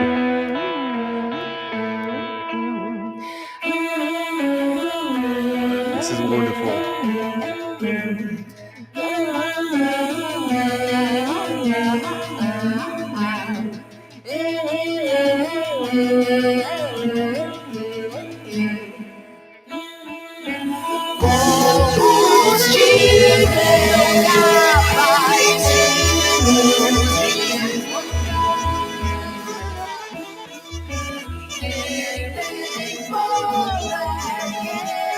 Maria Portugal.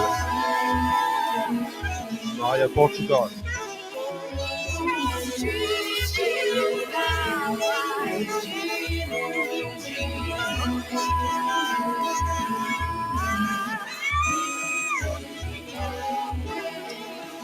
Raph, thank you for leaving a tip. Raph Kozak, merci.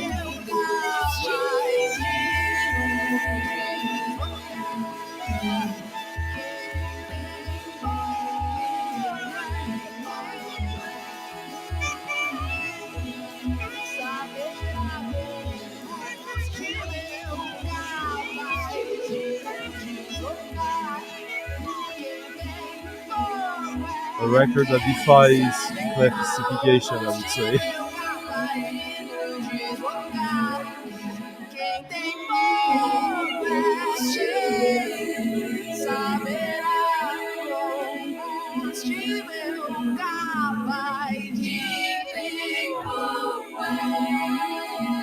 Now back to Quebec already, huh? That's a fluke, but big. Quadrupeds.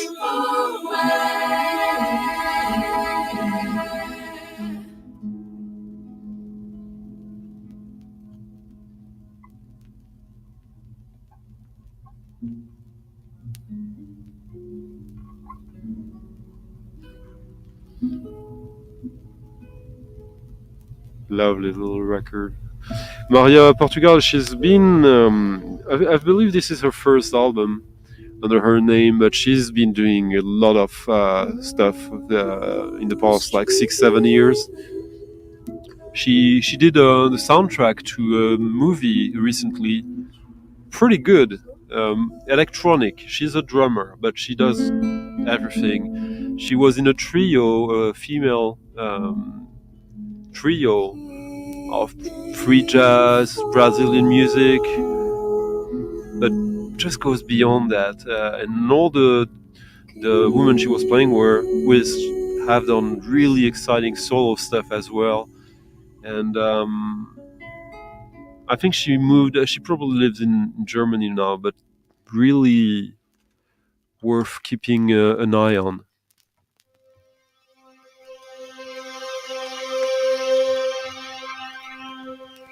Now, something from the past and from Quebec. Sounding from the past, but pretty fun, pretty cool. Super cheap record as well.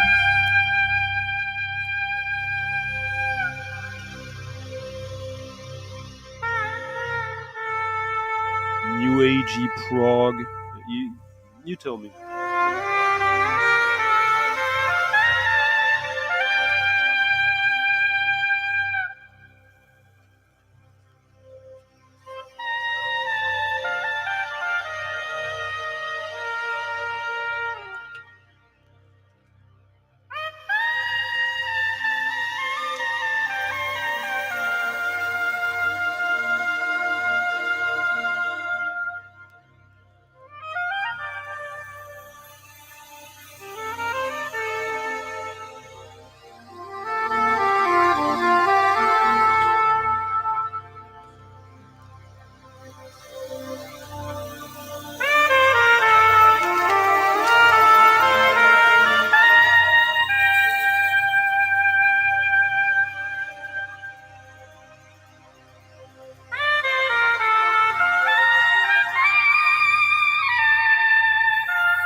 This is Vincent Dion.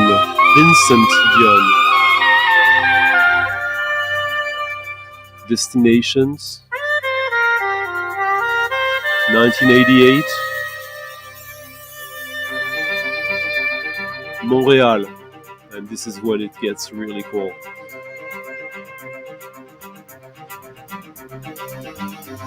Oh no, I didn't see that, John.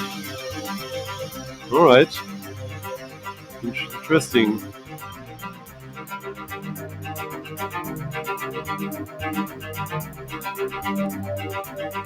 I don't remember, Christophe, but you'll find it easily. Like they did 2 albums, I believe. And Maria has another album that I'll probably play soon. I mean, she has a few, but she has another one that I think is really worth your while. I love these MIDI strings, like a violin.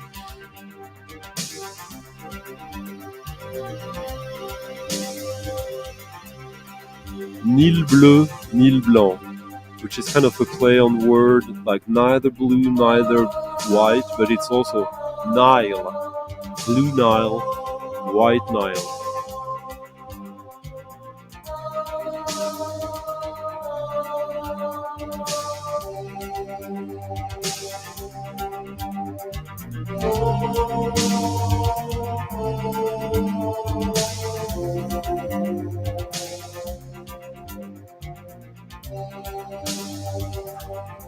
So everything sounds synthetic on this.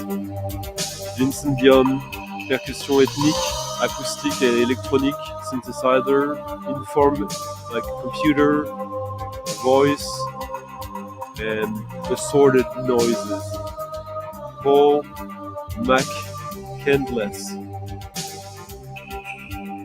Oboe, English horn, saxophone, soprano and piccolo, flutes, bass clarinet, and Roxane Turcotte, core arrangements, synthesizers, synthesizer programmation, sampling, piano, chorus orchestration.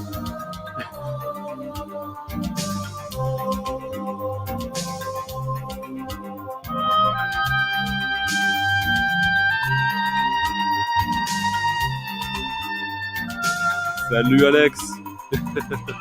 We're close to the finish line, but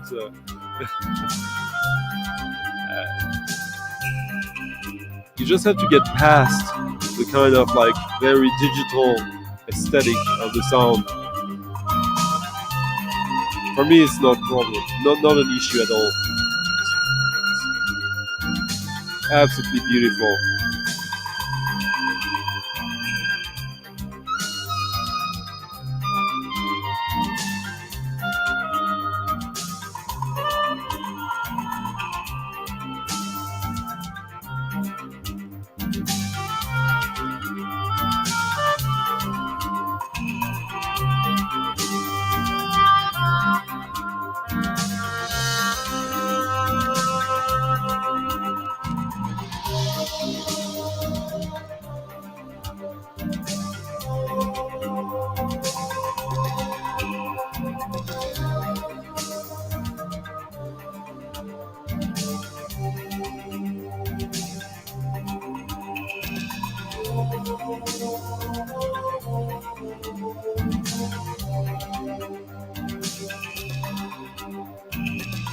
Yeah, this really is like world building.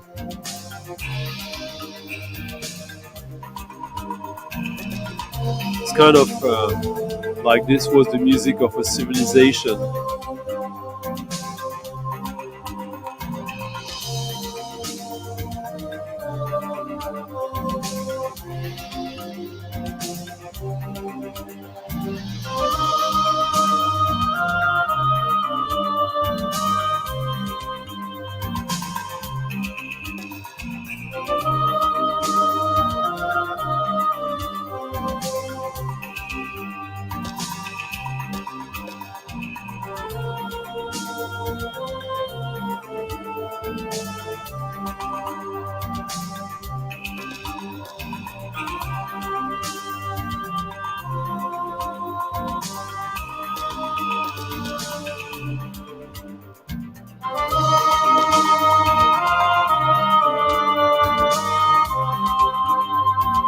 Yeah, Alex has been on Composer Recording Incorporated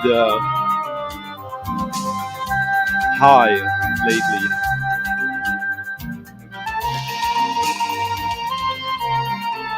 Oh, okay. Tell us more. Give us a preview, Alex. Yeah, there is a kind of very Japanese quality to this kind, like environmental music, for sure.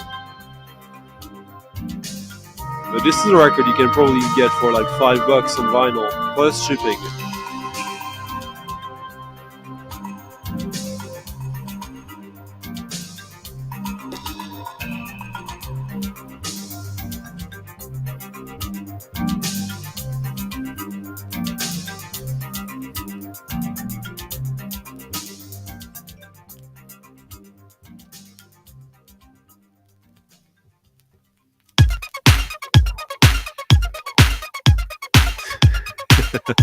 Now something a little bit over the top, but as we started in Detroit, we might as well end up there.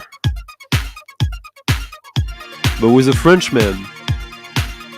I was in a stream yesterday, and this guy was mentioned as the first non-black musician to be signed on KMS, Kevin Master Saunderson's label, which is ground zero of Detroit techno. This is a later album from a few years back, released on Craig's Planet E.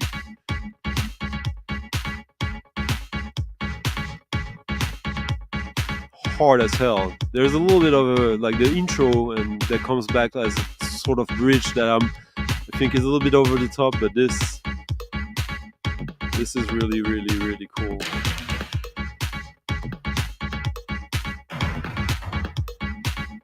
Hello, Anthony. Oh, okay. Wow. How was that? The Oregon band. I'm not familiar with that. Bye bye, John. We're gonna end it tonight, anyways, with this, as we were running to our usual 2.5 hours. It's getting cold here. But thank you, Dimitri, for leaving a tip in the coffee jar. If you want to do it now or later, even if you're watching this later, you can. It works even besides the live stream. If you want to tip your DJ of the day, of the night, you can always leave a tip in the coffee jar. The link in the description of the video. You can like the video, put a thumbs up, leave a comment if you have questions, or if you want to further some of the points discussed tonight, or if you just want to share some thoughts. It's always nice and appreciated. But this is Fabrice Ligue, Galactic Soul Odyssey on Planet E. Fabrice Ligue was released 2014.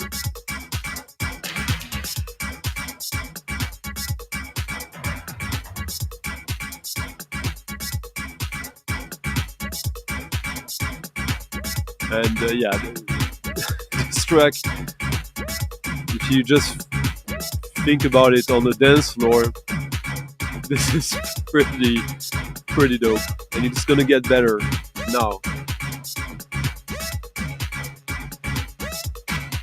Merci Thomas.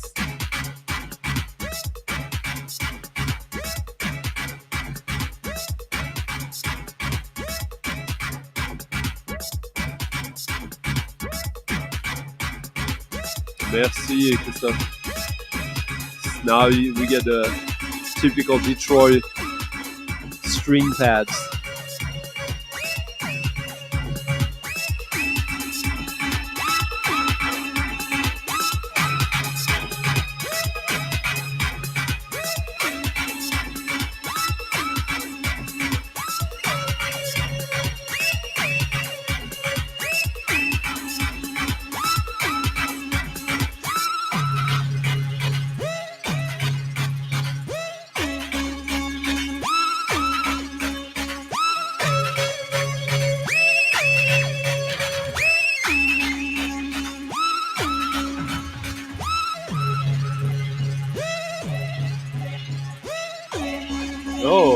Okay, more stuff to investigate.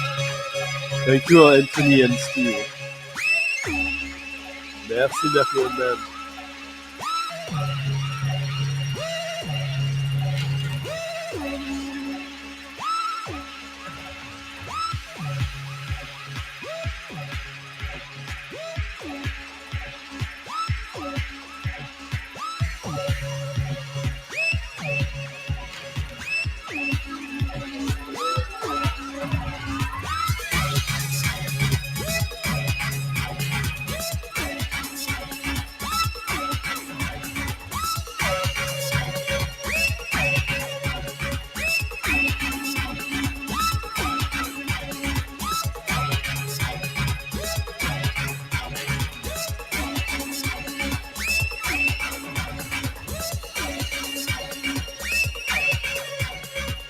So tonight, yeah, sorry, I forgot.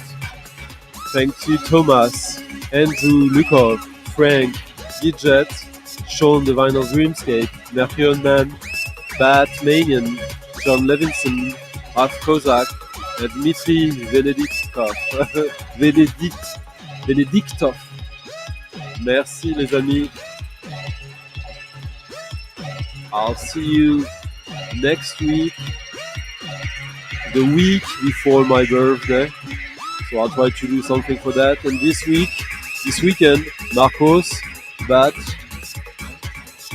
Lili, and Olaf. If you don't get an email from me, write to me because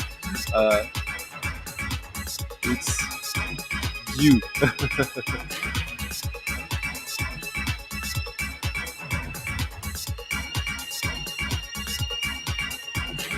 This one you might not have had, as I'm Summers.